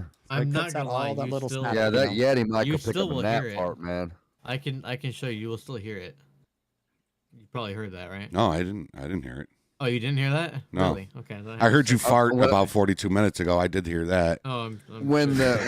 when I first got the Yeti mic, man, it like when you first get it, just when you get it and you plug it up and you start talking into it, it will pick up literally everything inside the Yes. room area that you're in, and even on the other side of the wall. Like Yeti mics will pick up a gnat fart. They're really good high quality mics, and if you use something maybe like Audacity is a good program to use for the vocal part of your videos. It's a good little Yeah. which I learned about Audacity through you, Benzo. I remember you talking about it Oh man, ages ago, man. I remember you use talking about it a long Audacity, time guys. ago. Such a lifesaver, that damn program. It is. And I need to actually make another tutorial on how to really tweak it good. But Cookies could use that with the Blue Yeti. Anybody Nice. could use it with any microphone, even a Turtle Beach headset. Doesn't matter. You could record separate audio on a separate track, upload it, or import it into Audacity, cut out all the background noise, the static or that little hum that you get on some mics. You can cut that out really easy. And then also you can take a Is he cheap fogging you microphone, out in make it there, sound Angel? somewhat professional. Cut out All right, these really Dazzo. high peaks, these that distort your voice. You can do that Turtle through Beach with no Audacity. It'll make it filters? so much I didn't use cleaner. any filters for my And then Shure you just mic. import it into your editing I mean, I software, worked and with the sounds bottom of really it, good. I but did that for like 5 years, guys. So it's something to think about. yeah. And it do you ever have, just like CJ said, you've inspired him with that. You inspired me with Broadcastify. I will never do another patrol without using Broadcastify. Is there anybody that inspires you? Like, has anybody ever inspired you to change something up in your videos or use something in your videos or remove something from your videos? Does that still happen to somebody that's, got it? And I'm not trying to sit here and make you seem like you're 100,000 subscribers. You don't need anybody's help. I'm not trying to say that. I'm I just need saying. help, man. Trust me, Yeah, we I all always need. Yeah, we all need help. I always need help. Sean, I've looked to Sean a lot of times. My buddy Sean, he goes by socials, by the way. Oh yeah, he's always in my chat. He's a good guy. Yeah, he's given me some good pointers, and a lot of people that, and sometimes I'm going to be honest, I wear my feelings on my sleeve when I talk to, when I'm talking in chat, or I should say comments on YouTube videos, and like when I was doing the little partner episodes, right? I did that for over a year, and I thought it'd be a really cool idea, and it still is a good idea, is to get the YouTube viewers involved, and just Did I when they really post a just burp comment, into I the do a mic? random What's comment up, Michael picker, Tingley? and I pick out my next partner name, and I made a mistake with that, and it cost me a lot of views, a lot of subscribers, because I was making it way too drawn out at the very start of the video. I'd spend 4 minutes on that, talking about the car pack, talking about what we're going to do, talking about the partner, thanking everybody for commenting, all this other stuff. And I love people that comment, but what was happening is people were not getting picked as a partner. And I love you guys in chat, but you also know I'm very honest. That's why you come and watch me. YouTube viewers, like I said, I love you guys in chat. I'm not talking to you. I'm talking about the other YouTube viewers that are not watching me right now. Are little assholes, okay? I'm just being honest. Little effing assholes. He didn't pick me to be partner. I'm exiting off now. Fuck this, downvote. I'm gone. Little dipshits, man. And it used to piss me off so bad. I was like, you know what? I'm not doing a partner patrol for a long time. But it's an automatic thing, though, right? Like you click it, and it automatically picks the partner. Like you have no control with that, right? Like it picks it for you. Yeah, they don't give a shit about that. Because see, in all reality, they think that we do it. And when you get a program like that where it automatically picks it for you, you have no control over it. Yeah. Yeah. Angel said, "Damn, why'd he call me an asshole?" It's cool though, man. That little thing, I don't know what is it you use for that, but that's pretty cool how it scrolls to the names. Oh yeah, and then it's just stops on somebody's name. It's so cool. Yeah, I'll send you the link for it. And it's fun to do maybe every once in a while. Just maybe every patrol, like I was doing every patrol, bros. And Maybe a members only. If you have a members only video, you know what I mean? Yeah. There you go. Right there. That's a I good tried idea. getting Dangle's name in there a couple times, but it just didn't. It didn't. That would have been funny. Benzo rolling with Officer Dangle or Deputy Dangle. See, Oh, that's the thing too. I really wanted it to land on Jeffrey because I had a plan for that. Did you? And yes, I did. And maybe it'll happen in the future. I don't know. But I don't control the YouTube gods or I should say the random comment picker.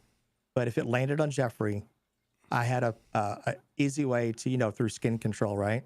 I could have made Deputy Dangle easy.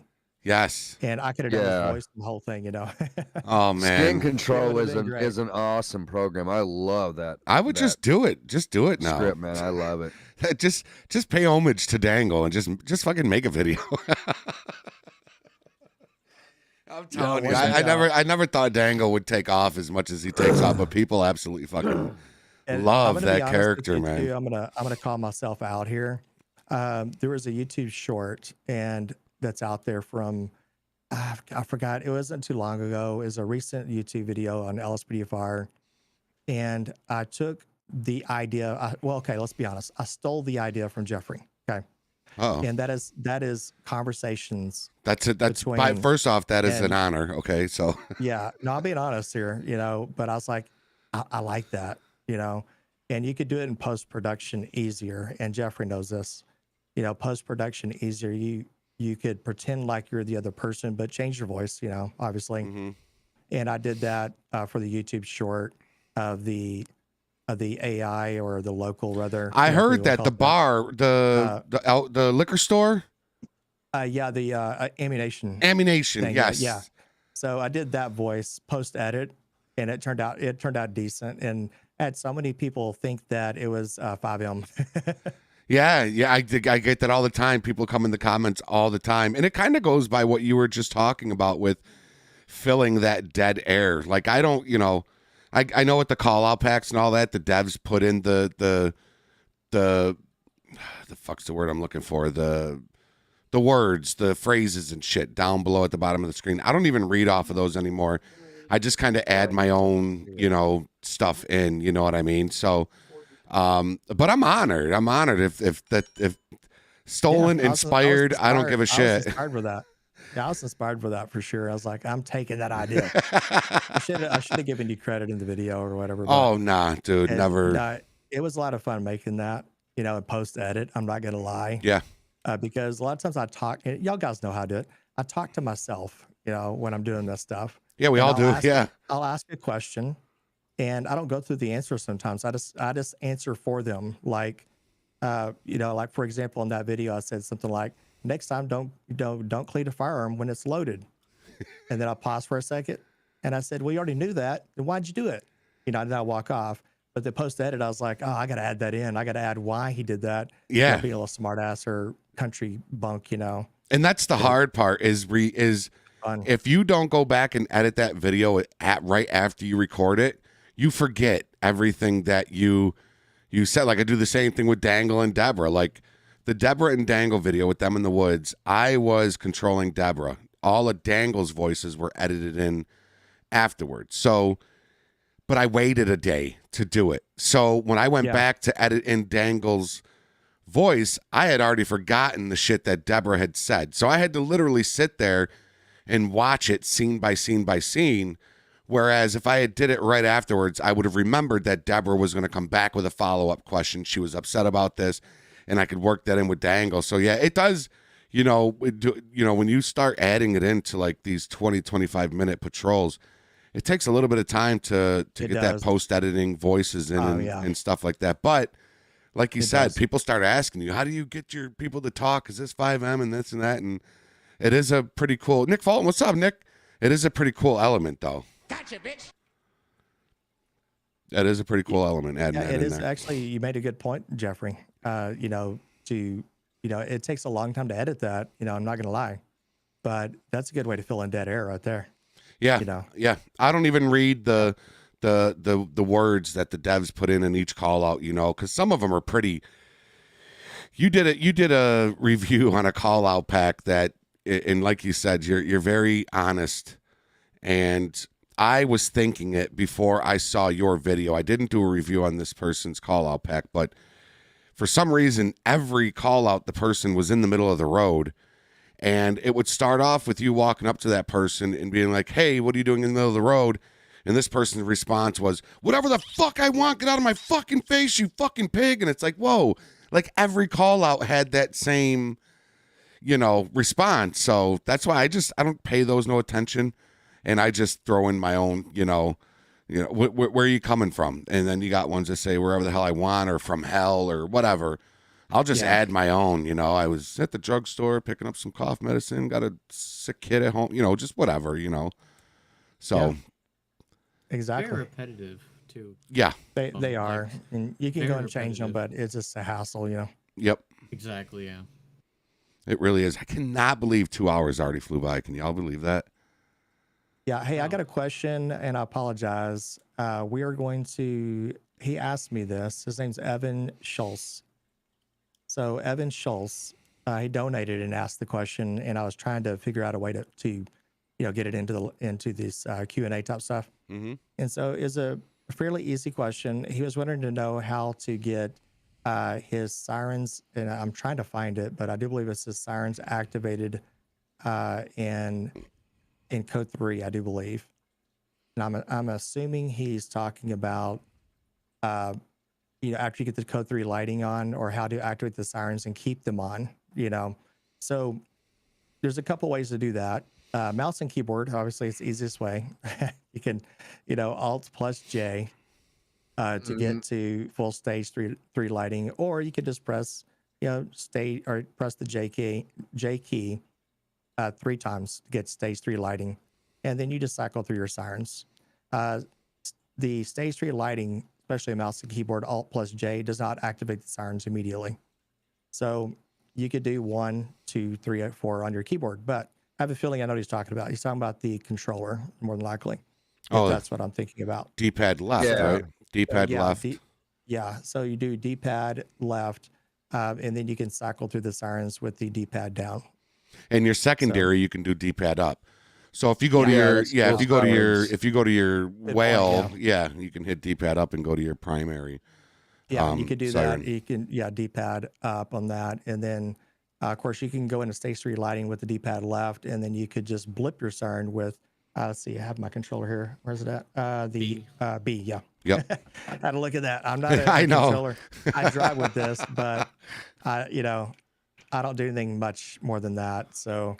Oh, you got the same. You got the same controller I got. That Windows wireless one. No, this is wired. Yeah. Oh, it's wired. Okay. Yeah, I just have it disconnected. Yeah. But so you could do it through there. Hopefully, he's still listening right now. I apologize, Evan. He asked that question about 45 minutes ago, so he may not be here. But if he comes back in, hopefully I'll talk to him again about it. But that's how you do that. So it's a lot easier with the ELS, to do that. Yep. And like Doug said, in the VCF, you can change it from manual to auto. Yep. So that when all you got to do is hit your J key once or your D-pad left key once, and it'll automatically go to stage 3 lighting. So, but I like the 3 stages. I like the manual because I like the, I like the advisories. If you're not really on a, super crazy traffic stop or anything like that, I like using the advisories. So I'm a big fan of the stage 3. We're 2 likes away from 100 likes on the stream. I think the last time we got 100 likes on a Meet the Gamer stream was when the first time Anton came on, I think was the first time I hit over 100, because he did his little like spike thing. Y'all remember that? Oh, yeah. Yeah, he did his little like spike thing. Hit the like button, guys. Jeffrey stream, CJ, Cookies. Yes, go for it. Hit the like button, guys. Hit it, and I'm hit gonna it, say something too. Okay, I'm gonna say something that it's not controversial. It's just being honest, And you guys know I'm about honesty sometimes, Mm-hmm. And I'm just gonna call it like I see it. Okay. Cookies would never ever say this. He would never ask for this. Okay, but guys, you do know I love to stream when I can, and I do work a lot and these kinds of things. But Jeffrey streams quite a bit. CJ streams quite a bit. Cookie streams quite a bit. And I'm noticing a lot of people that love LSPDFR too, but they love SLRP. You guys are neglecting the hell out of Cookies, guys. I'll go in this chat. Me and him hung out for what about an hour, Cookies? Yeah, it's around there last Around night. an hour. He is the prime example. What I was talking about, guys, is you need to pretend someone's donating. I got Spartan, but I'm a thing. So he's a good example of what I was talking about earlier. If you're live streaming, you have to pretend like you're live streaming in front of 100 people. Yep. And Cookies fills the dead air, no problem. And he's making good content. He's putting out a live stream. And so the people that love SLRP, if you don't see me on, you don't see Jeffrey on, get your ass in Cookies, channel. Watch him. He's only got sometimes a couple of people in there. I'm like, what the fuck, guys? Get your ass in there. I shouldn't have to tell you that.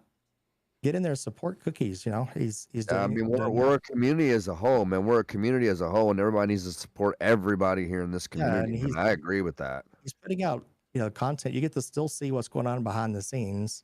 Make sure that you support him. Okay.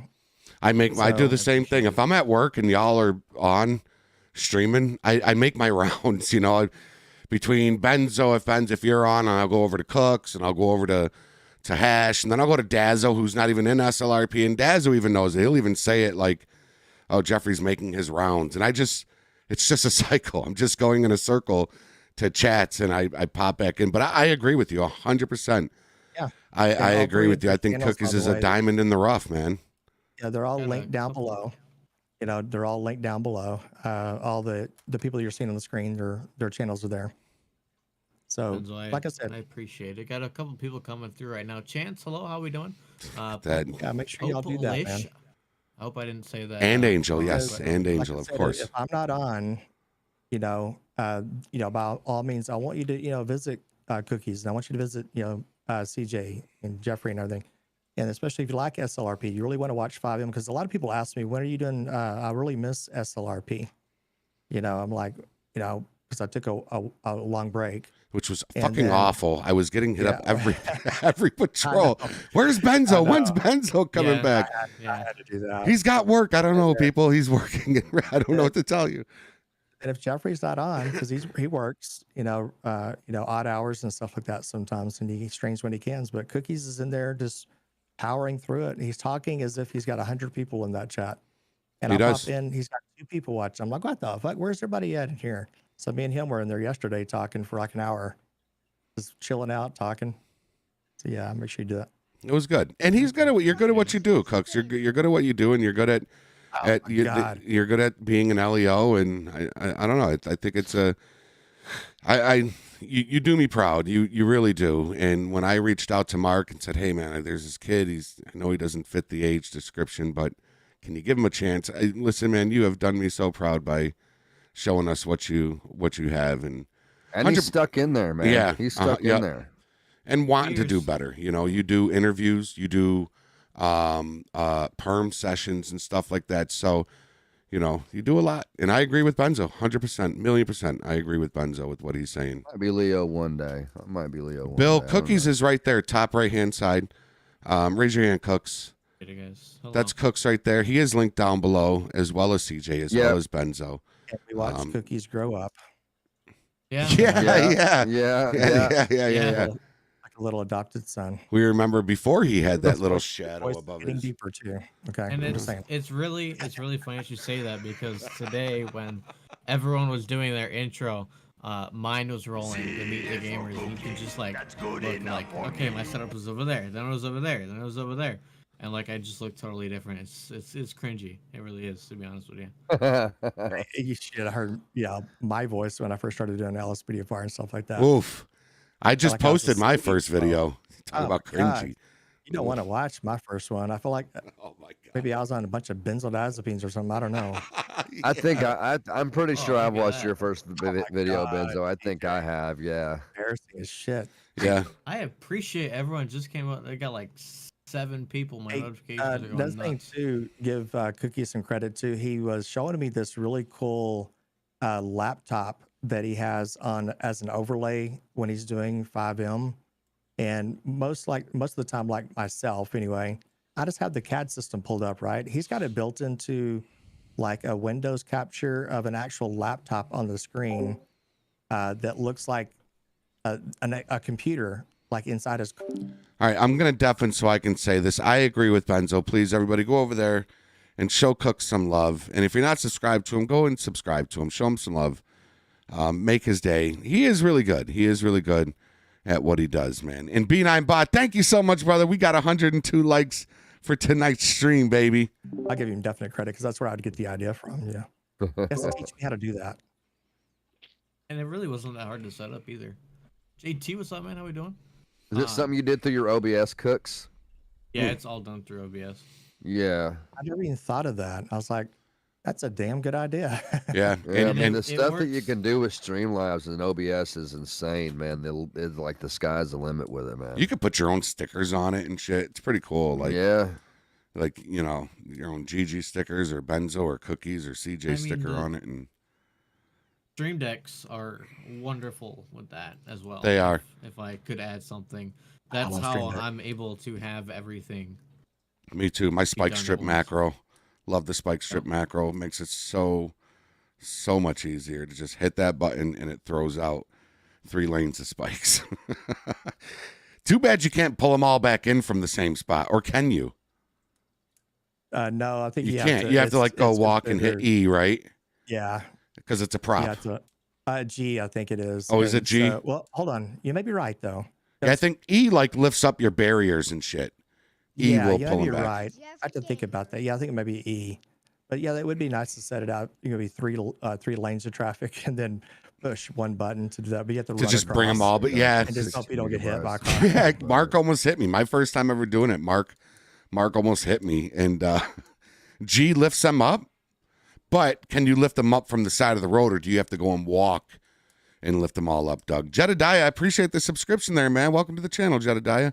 Okay, so I'm going to give you a little bit of yeah. Where the fuck is Doug? Doug is not even in my chat. I see how it is, Doug. God, bro, shit. The hell, man. This is a Get fake. your ass This is in a here. fake Doug. I don't even see you in here. Oh, So, see, God, is that it a just fake clicked Doug? on me. Hold on a second. Is it?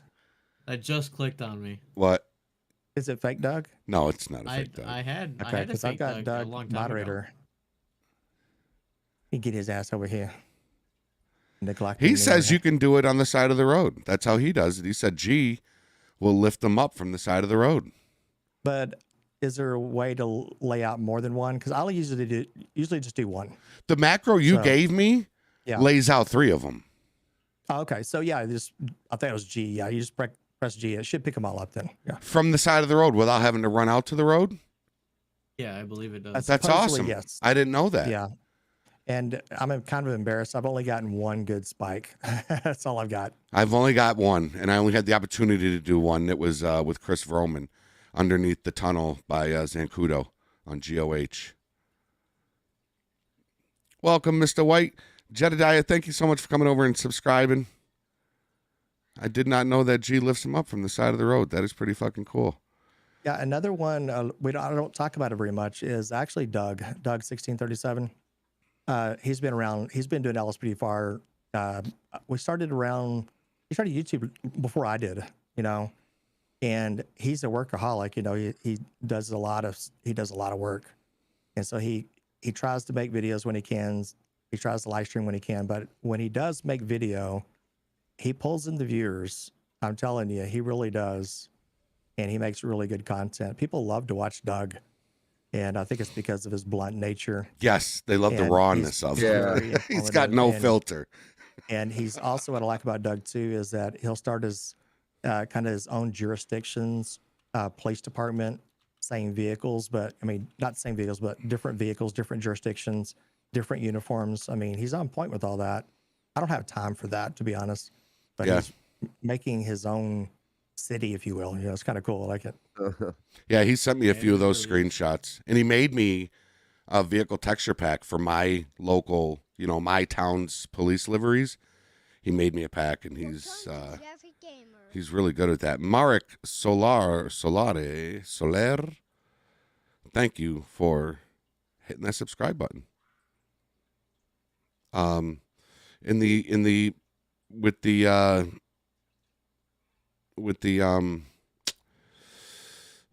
don't know why I'm having brain farts today. I'm just not feeling good. At the risk of not having to pay the guys overtime, they're in the chat like, are we getting paid overtime for being over the show for past 7:00? Oh man. All right, whose turn is CJ? I think it's CJ, right? I did it last week. Oh God, do I have to do it this time? Yeah, it's either you or Cooks. I did it last time, so yeah, I'll do it, man. I'll do it. It's on. First off, I want to. I still got to take the kids and get ice cream, and then I got to come back and do a video. So I'm just not feeling good today, man, at all. Before you do it, I do want to say to Benzo, thanks for being on the show again, and congratulations on your 100K. You continue, man. You continue to inspire people. You've inspired me in so many ways, more than you'll ever know.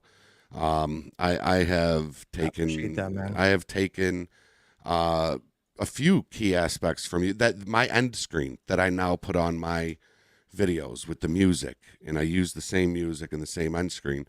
That was inspired by you, just having like a nice blue screen with your Benzo logo. Me doing that was just from watching your videos. Like, dude, I fucking like that. So I was inspired to do that by you. So, but I want to say congratulations, man. You've earned it. You deserve it. And I'm very honored to be able to talk to you personally and work side by side with you in SLRP. So congratulations on your success there, brother. That, man. You're pretty like cool, dude. It was a grind. Doug, 1637 of all people, like I said, he started before I did.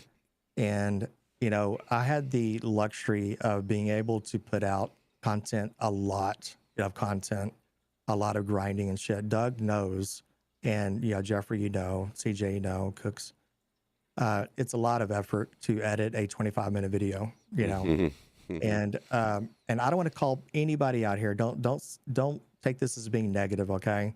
And please, in chat, don't talk anything negative about this. But like Polecat, okay? I don't want to get into all that. But one good thing about Polecat is that he puts out the content, right? All the fucking time. And he has the, I don't really care what the editing looks like. He's kind of built that up and he just puts it out there, but it's hard to get momentum like that. And all I'm going to say is sometimes negative press is not always a bad thing with YouTube. You know what I mean? And it's unfortunate, but that's the way it is. Right. But it's hard to get that momentum going on YouTube, and get YouTube to, put out your videos, it really is. And I've learned a lot about YouTube over the years. And I will tell you, I'll give you all a little bit of advice. The first 15 to 30 seconds of a video, do not release the F-bomb. Don't release the S-bomb anymore. Yeah. You can't say the word shit. Okay. You can say the ass and you can say damn. Those are the two acceptable ones that you can say in a YouTube short, and you can say it on a YouTube video. It doesn't matter. But later on, if you're dropping the F-bomb, it's not as bad with YouTube, believe it or not. And there's been lots of videos that had the S word, the F word, the first 15 seconds of the video, and it hurt me. I didn't know that. And YouTube will not recommend that. They may not even demonetize your video. They'll just flat out, you'll notice it won't get as many views. Right. It's hard, but if you keep the editing down to a minimal and make the videos, more, maybe between 15 minutes at the low end and no more than 24 or 25 minutes on the high end. Don't go over that. Steve the Gamer, Polecat, Jeff Aviano, they can get away with 45, 50-minute videos. People will tune in for that. They got millions of subscribers. Lower end subscribers, if you do that, it's going to hurt you right away. People see how long the video is, they'll click off. But if you got something 16 to 25 minutes, they will tune in for that. And like I said, a little pro tip here, like I said, and Jeffrey does it too. I took a lead from Jeff Aviano, is take an interesting part of your clip, your video, make it no less than 5 seconds if you can. Stick it at the front of your intro, guys. Yeah. The front of your intro. snag people's attention a little bit because people may want to go, what the hell? When did that happen in the video? Right. Your YouTube intro should be, no more than 8 seconds. My first YouTube intro that I thought was badass, all these flash effects, you can go back and watch it if you guys want, 28 seconds. That's what hurt me in the beginning. That's what hurt. People don't have time for that. YouTube viewers have attention span of a fucking gnat. Okay? They don't care. I'm being serious. They don't care. And I'm a YouTube viewer. Sometimes if I don't I'm looking for something. If I don't get the answer in the first, or at least something that I know I'm going to get the answer in the first 10 seconds of a video, I'm off. Right. Same here. Yeah. Entertainment videos, unless you have constant jump cuts, Oh, did he mute? I think he muted. I think he actually muted, yeah. I've actually yelled at myself in watching my own tutorials. I would go back and what some of my earlier ones that were like 30 minutes. I would actually, come on already. I swear to God, I'd like, Jesus, Jeff, at what point in this video am I trying to look for it, man? Like, I swear to God, I've done that.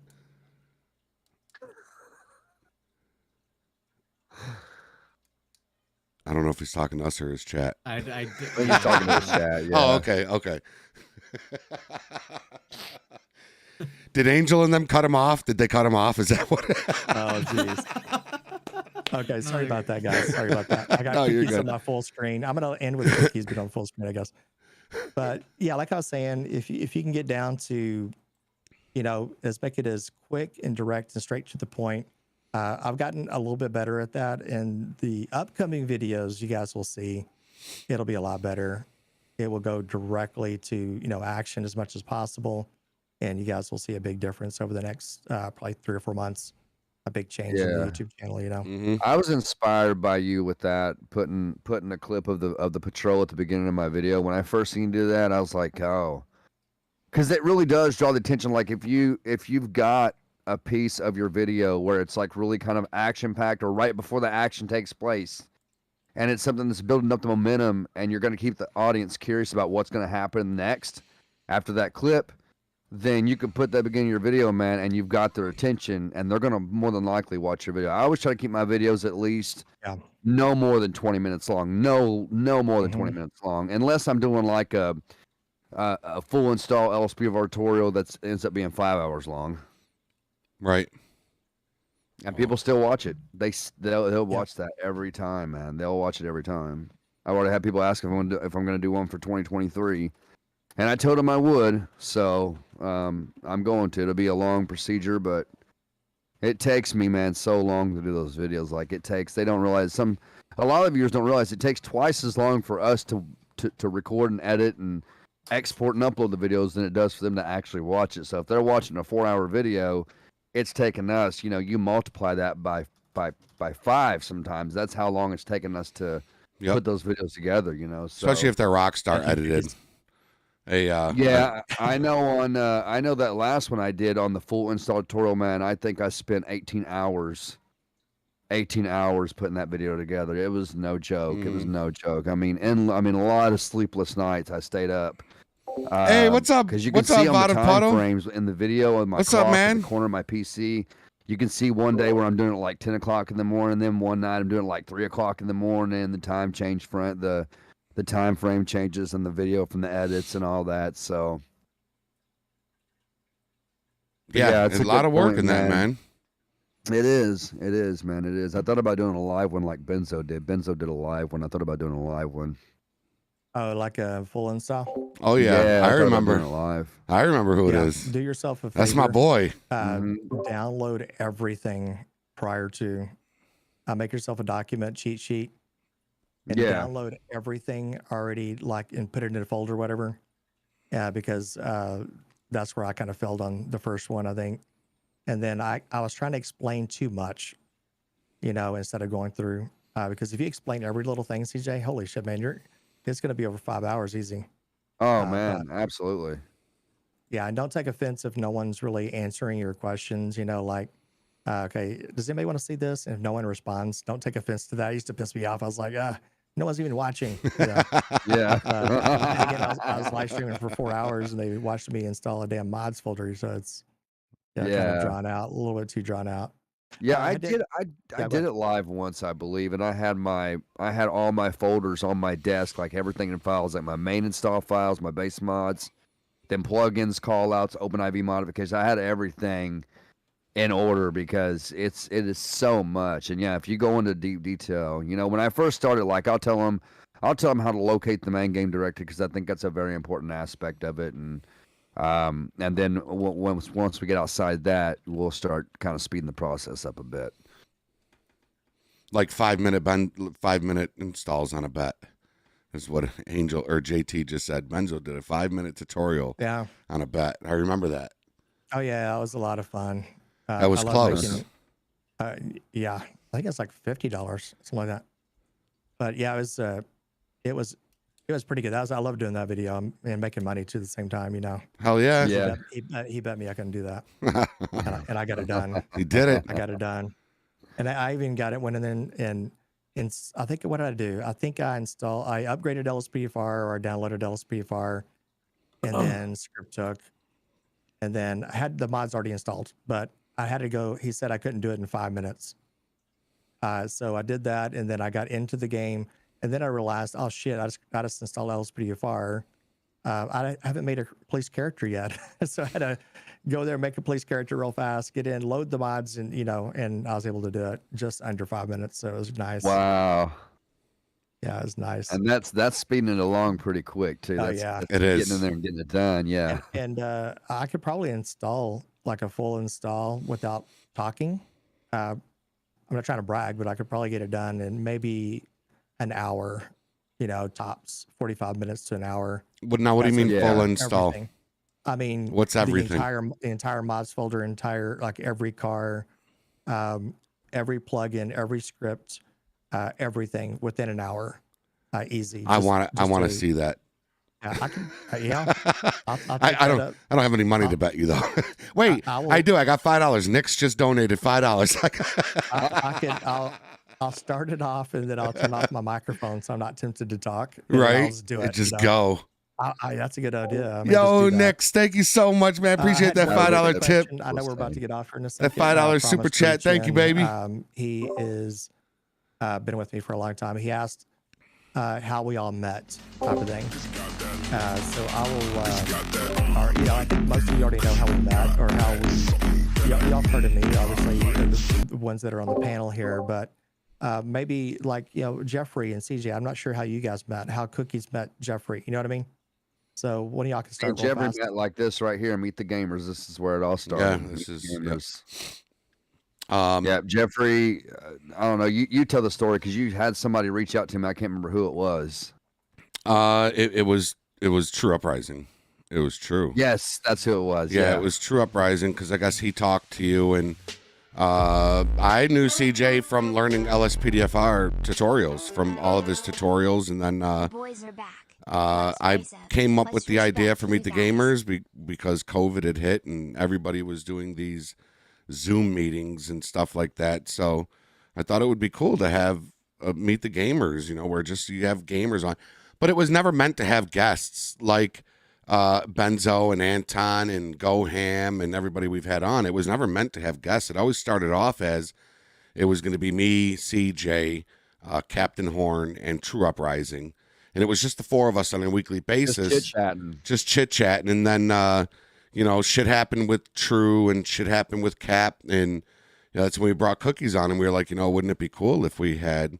And Benzo, I think, was actually, our fourth guest. Top five. He was in the top five, yeah. And I remember I threw up the first time, Benzo.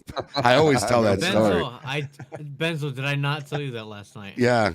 Just, guys, I mean... I was so nervous that I got sick. I didn't today. So, good. See, it's good progress. Yeah, but that was it. Server, Yeah. Nah, I'm just a guy, man.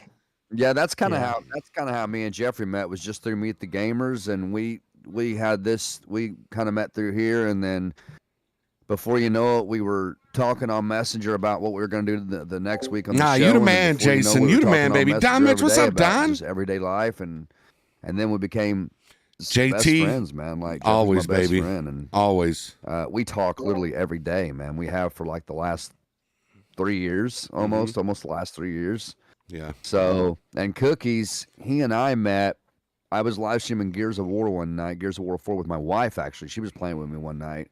It was one of my first live streams. And Cookies came in and asked for a shout out, and I gave it to him. And then he had asked me later on. Sorry, I'm sorry. He asked me later on to play some Fortnite with him. And I said, cool, man. Yeah, so let's play some Fortnite. I love playing Fortnite. So we played some Fortnite. That's kind of how me and Cooks met. Yeah, and then we did the farming sim live stream too with him and we did the tow truck thing. Yeah. Who was your friend that was with us? Pineapple, was that his name? Yeah, Pineapple. Intelligent Pineapple. Yeah. Intelligent Pineapple. Man, that was so funny, man. When Jeffrey was in that harvester. Yeah. Oh, he said, this thing's got a golf cart horn, and he went, bap. They need to work on their horns in that fucking game. They really They do. do. Jesus. Those horns are terrible. You're man. driving this $400,000 John Deere truck, and the fucking thing goes, like, that's not, what the hell is this? Like, come on now. My gosh. Oh, man. But yeah, that's how, that's pretty much how we met. And I met Cooks through CJ, essentially. Kind of Cooks came on the scene right around when me and CJ started hanging, and then I become the Three Musketeers, man. Yeah, and then obviously met you through just coming to your streams, Benzo, and then I'll never forget sitting there and just hearing the police radio go off in your live streams and watching you do LEO and thinking, man, that'd just be fucking great to do that, and then being able to work with you in the servers been absolutely awesome as well. Yeah, I appreciate that, man. Yeah, and yeah, you never did the Sprite challenge. Somebody just reminded me. I knew you were going to bring that up. I knew you were going to do that. Never did it. I am going to do that. I called him out, Chad. I called him out, and he never did it. I was hoping he wouldn't bring that back up. It's rough, especially if you don't like Sprite. Oh, like it's rough. me. Yeah, it's rough. I couldn't do That's it. the thing. I do kind of like Sprite. I know I could do it, but I know it would come right after that. It's I downed it. Yeah, CJ did it the wrong. You didn't do it the wrong way. You still did it right, but it was chugging the whole thing, and then trying not to burp. It's not sipping it and then trying not to burp and then sipping it. It's chugging the whole thing within like 2 sips. You know what I mean? 2 or 3 sips, and then not burping. It's and I had to do it twice because I fucked up the first one, the first take. So I actually had to do it twice. The one I posted was the second one that I did, and it was awful. It was awful. So yeah, whenever you're ready. Okay, no pressure. No pressure. I think I could probably manage almost, but for some reason, this is just me. Like, it had to be like really like dehydrated to do that. That's what I did. I swear to God, that's what I did, man. Like sweaty and just like, I just can't get enough, and you can do it. But I know it would, it would come right after that. So how much time do you have to let pass before you can say you accomplished it though? Just Is like it how many seconds or what? Yeah, like a minute or two. I mean, believe me, if you can get over the first 20, 25 seconds, you've beat the challenge. It hurts. Yeah, so because bad. mind over matter, but mine, I sat there for about 10 seconds and I was like, I think I got it. And it was right when I just got relaxed and was like, I think it all just, there was no like he was gonna puke. Yeah, there was no oh, here it comes, it's coming. It was just, oh, I feel good. Like it just happened. Came out of nowhere. Yeah. It was, and it was a big belch. Like it was like yeah. Hold on, I actually have an idea here. Hold on one second. CJ, Steven Plays says hi. What's up, Steven Plays? How you doing, man? Steven Plays is awesome, man. He's he is. I like Steven Plays. Good guy. Yeah. Yeah. There we go. Hold on. And then we gotta. I forgot to turn my AC on here. It's hot as Are you shit writing in something down, Jeffrey? Is that what you're doing? here. I am just sending something. While Jeffrey's doing that, I do want to say, Benzo, I really do appreciate that shout out from earlier. It really does mean a lot, especially coming from you. And you know, everyone else that came over and did sub there. I do greatly appreciate it. It's definitely a struggle sometimes, I'm not gonna lie. But it really does it really made my night. I can say that, and I really do appreciate it. Yeah, I mean, absolutely. You know, I just call it like I see it, man. I look back at our first Meet the Gamers episode. I forgot what number that was, but you can see a big difference with Cookies. I mean, he had that green screen behind him there, and Yeah.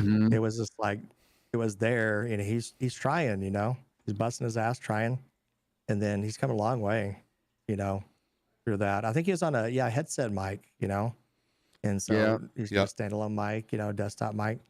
You know, these kinds of things. It's just little additions that he's made, and he didn't let, you know, the lack of views, the lack of, you know, getting tons of subscribers. He's still pushing forward, you know, and it just shows that that's the kind of person that you're going to see, you know, eventually hit the verified mark and things like that. And just unfortunately with YouTube, man, it takes time. Like I said, mine didn't come after 2 or 3 years. Like I see some other YouTubers out there, I won't mention names, but that's because they had a little push along with other people, you know, with other bigger ones, you know, they get in there and do 5M stuff with people that already have 2 or 3 million subscribers. Yeah. So I don't need to tell you that. They grow fast, you know, and then, you know, LSPDFR is a very tight niche, you know, community. And once you start doing that a lot, like me, Jeffrey, CJ, and Cookies, it's hard to grow like that because the bigger streamers and the bigger YouTube video producers, like Steve the Gamer, putting out 2 videos a day, it's hard to get recognized, you know? Mm-hmm. Yeah, you really got to push hard, man. Mine was over 7 years. You know, the grind is real. The grind is very real. Sure You've come a is. long way, Cook, since that farm sim video on how to turn on your hazards and your beacons. Hey, Taco. That's still my #1 video. With Is like over it? 100,000. Is it? 100,000 views. I watched that probably about a couple of months ago. I went to your channel just to watch that video, and your mic quality then, opposed to what it is now, is just it's night and day, man. So yeah, you've come a long way, Cooks. You've come a long way, man. Yeah, proud of you, bud. Appreciate it. Super proud of you, man. Yeah. Hey, do you remember you guys telling you guys about the streamer troll thing, the YouTube short that I made, and I told you Taco Killer? His name's Matt. He's the one that did the stupid sound alert. He's in my chat right now. He's like MFer. But thanks to Taco Killer, dudes, I don't think I've ever produced a video like that. The stupid YouTube. Yo, short, later, Hash. Take care, brother. 500,000 views now. It's ridiculous. Oh And wow! it is Holy almost- cow! I'm gonna be honest. James said that's why I can't even get drunk. From that too, and I'm really thankful that it did, but I'm also pissed off. Does that make sense? Because you spend all this time and effort onto, you know, a 25-minute video. It's not uncommon for me to spend 12 hours editing that fucking thing, and then the YouTube short, I spent maybe 30 minutes editing that, maybe 15. It's crazy, For a right? YouTube short that is 1 minute long and almost 500,000 views in 1 month. I mean, go fuck yourself, YouTube. It pisses me off, man. It does. It's almost insulting. Yep. But I do have Matt to thank for that because he's the one that helped me with that. The algorithm, man, can be a not so nice thing sometimes. Like the algorithm can be for you or against you, and when it's against you, it's against you, man. It's just, man, I just really don't like the YouTube algorithm the way it works sometimes, man. I just really don't. I agree, and sometimes I'm still baffled. I'll see a video or a YouTube short that makes no sense to me, 0 sense. It's to me, maybe I'm getting older. I don't know. It's stupid as f. Yeah. And then yet it's got 1.2 million views. It's like I don't get YouTube, man. Yeah. You guys are weird. I think it has a lot to do with this generation, you know, and what they're accustomed to, what their mind is accustomed The to. attention span. And Yeah, the attention span. Because I'll tell you right now, yeah. my kid's attention span is as short as a fucking. It's short. So I mean, You couldn't think of anything. I couldn't. I'm just Yeah. because my attention span is too short. No. But no, I mean, a lot of people, a lot of kids nowadays just have short attention spans, and those YouTube shorts, they can get, you know, Oh, I know, guys. they can get that in and just shoot, you know. I'm gonna be honest with you. I mean, as cheesy and tacky as that shit is, I do find myself scrolling up. You know, even on a PC, I'll watch a YouTube short and I'm like, and then next thing you know, I scroll down. Scroll down. It goes to the next short, and the next thing you know, I'm watching some girl do, you know, making like crochet, like knitting or something, you know. And then some guy mowing a yard for free, and then you know some guy stealing. It recommends that to you too. Yes, and I love watching that guy. Yeah, it's like ASMR or something. You know, it's visually pleasing. And you guys may have seen it in chat, right? The guy that mows yards for free. Tom, the lawnmower guy. Brilliant, because he gets content out of it, and he busts his ass when he does it, and he makes it look really cool because he fast forward through all the boring shit, you know. Mm-hmm. And so, he uses that walk behind, man, to mow all the over your like hip high grass, man. And he uses a walk behind, a weed eater, and a push mower. That's all he uses, and it's so Tom the camera. lawnmower guy. I think is his name, something like that. And he doesn't have to really. Well, he can come back and post edit. He could talk about what he's doing, right? Yeah, and so that part's easy. He doesn't have to huff and puff over a microphone, so that's part's great. But then I scroll down, then I'm on Rick and Morty, you know. It never ends. Rick and Morty. Next thing you know, it's been 30 minutes. I'm like, no, YouTube got me.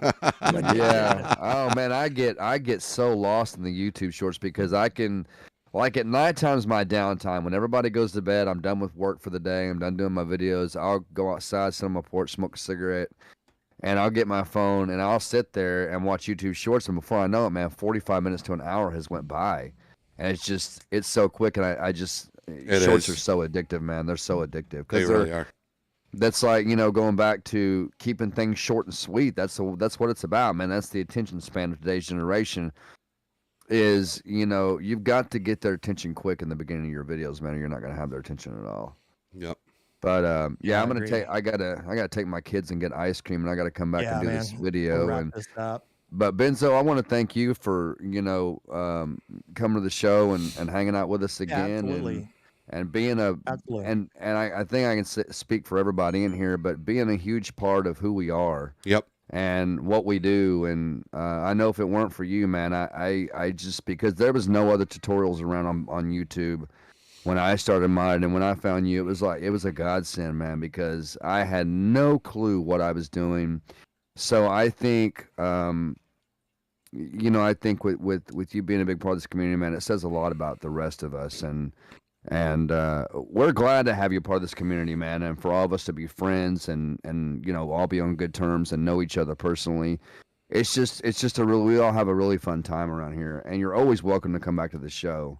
Oh, anytime you want, man. Anytime you want, you're always welcome to come here. And guys, don't forget, Benzo's link down below at the top of my description is a special guest, but he's also in my YouTube brothers all the time, guys. Every upload I make, every live stream when I go live, he's down there. He's down there. Jeffrey's down there. Cookies is down there. Go show these guys some love. Check them out. And I want to thank everybody for tuning to the show tonight. You guys have been amazing. Thank y'all for going over and showing Cookies some love for my stream, Benzo's and Jeffrey's. And yeah, guys, that's going to do it for this episode of Meet the Gamers. And next weekend, guys, we got another special guest coming on. I don't know if I'm supposed to say who it is, but I don't think. You can. It's not set in stone, but it's 90% there. But I can say who it is. You could say who it is. Yes. So next weekend, not set in stone yet, so don't hold me to it. But we're supposed to be having Jeff Favinano on Meet the Gamers, which is going to be an awesome episode.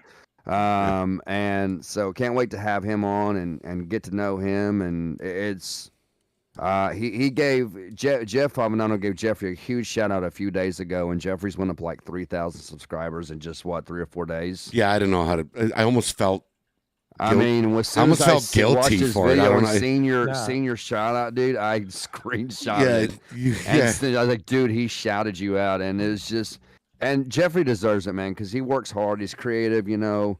I don't want to keep dragging it out, but Jeffrey's a very creative person. I tell him all the time how creative he is at this work, and Thank you. you know, we all here do equal amount of work, and this job, guys, this type of business takes a lot of time out of our personal lives, and but again. Another episode of Meet the Gamers Down, and I'm dragging it on like Benzo said not to do because I'm going to lose people's attention. So, love you guys, man. Y'all have an amazing, amazing night, and I will see you all sometime this week on a live stream or a video. And Benzo, again, thank you for You're being welcome, man. on. I'll be glad to be back on anytime you guys want. Ladies and gentlemen, y'all have an amazing week, and I will see you all first thing tomorrow morning with some fresh content and possibly a live stream tomorrow night. Guys and girls, have an amazing night. Peace out. Later, everybody. See you later, guys.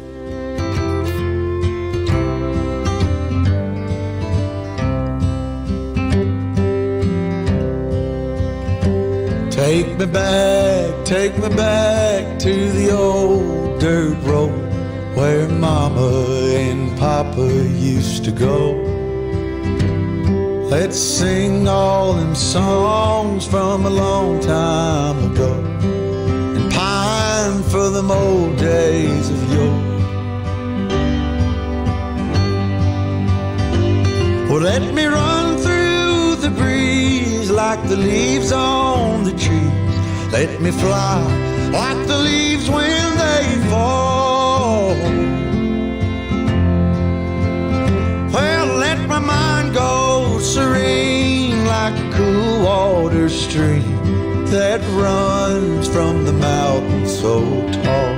Oh, tell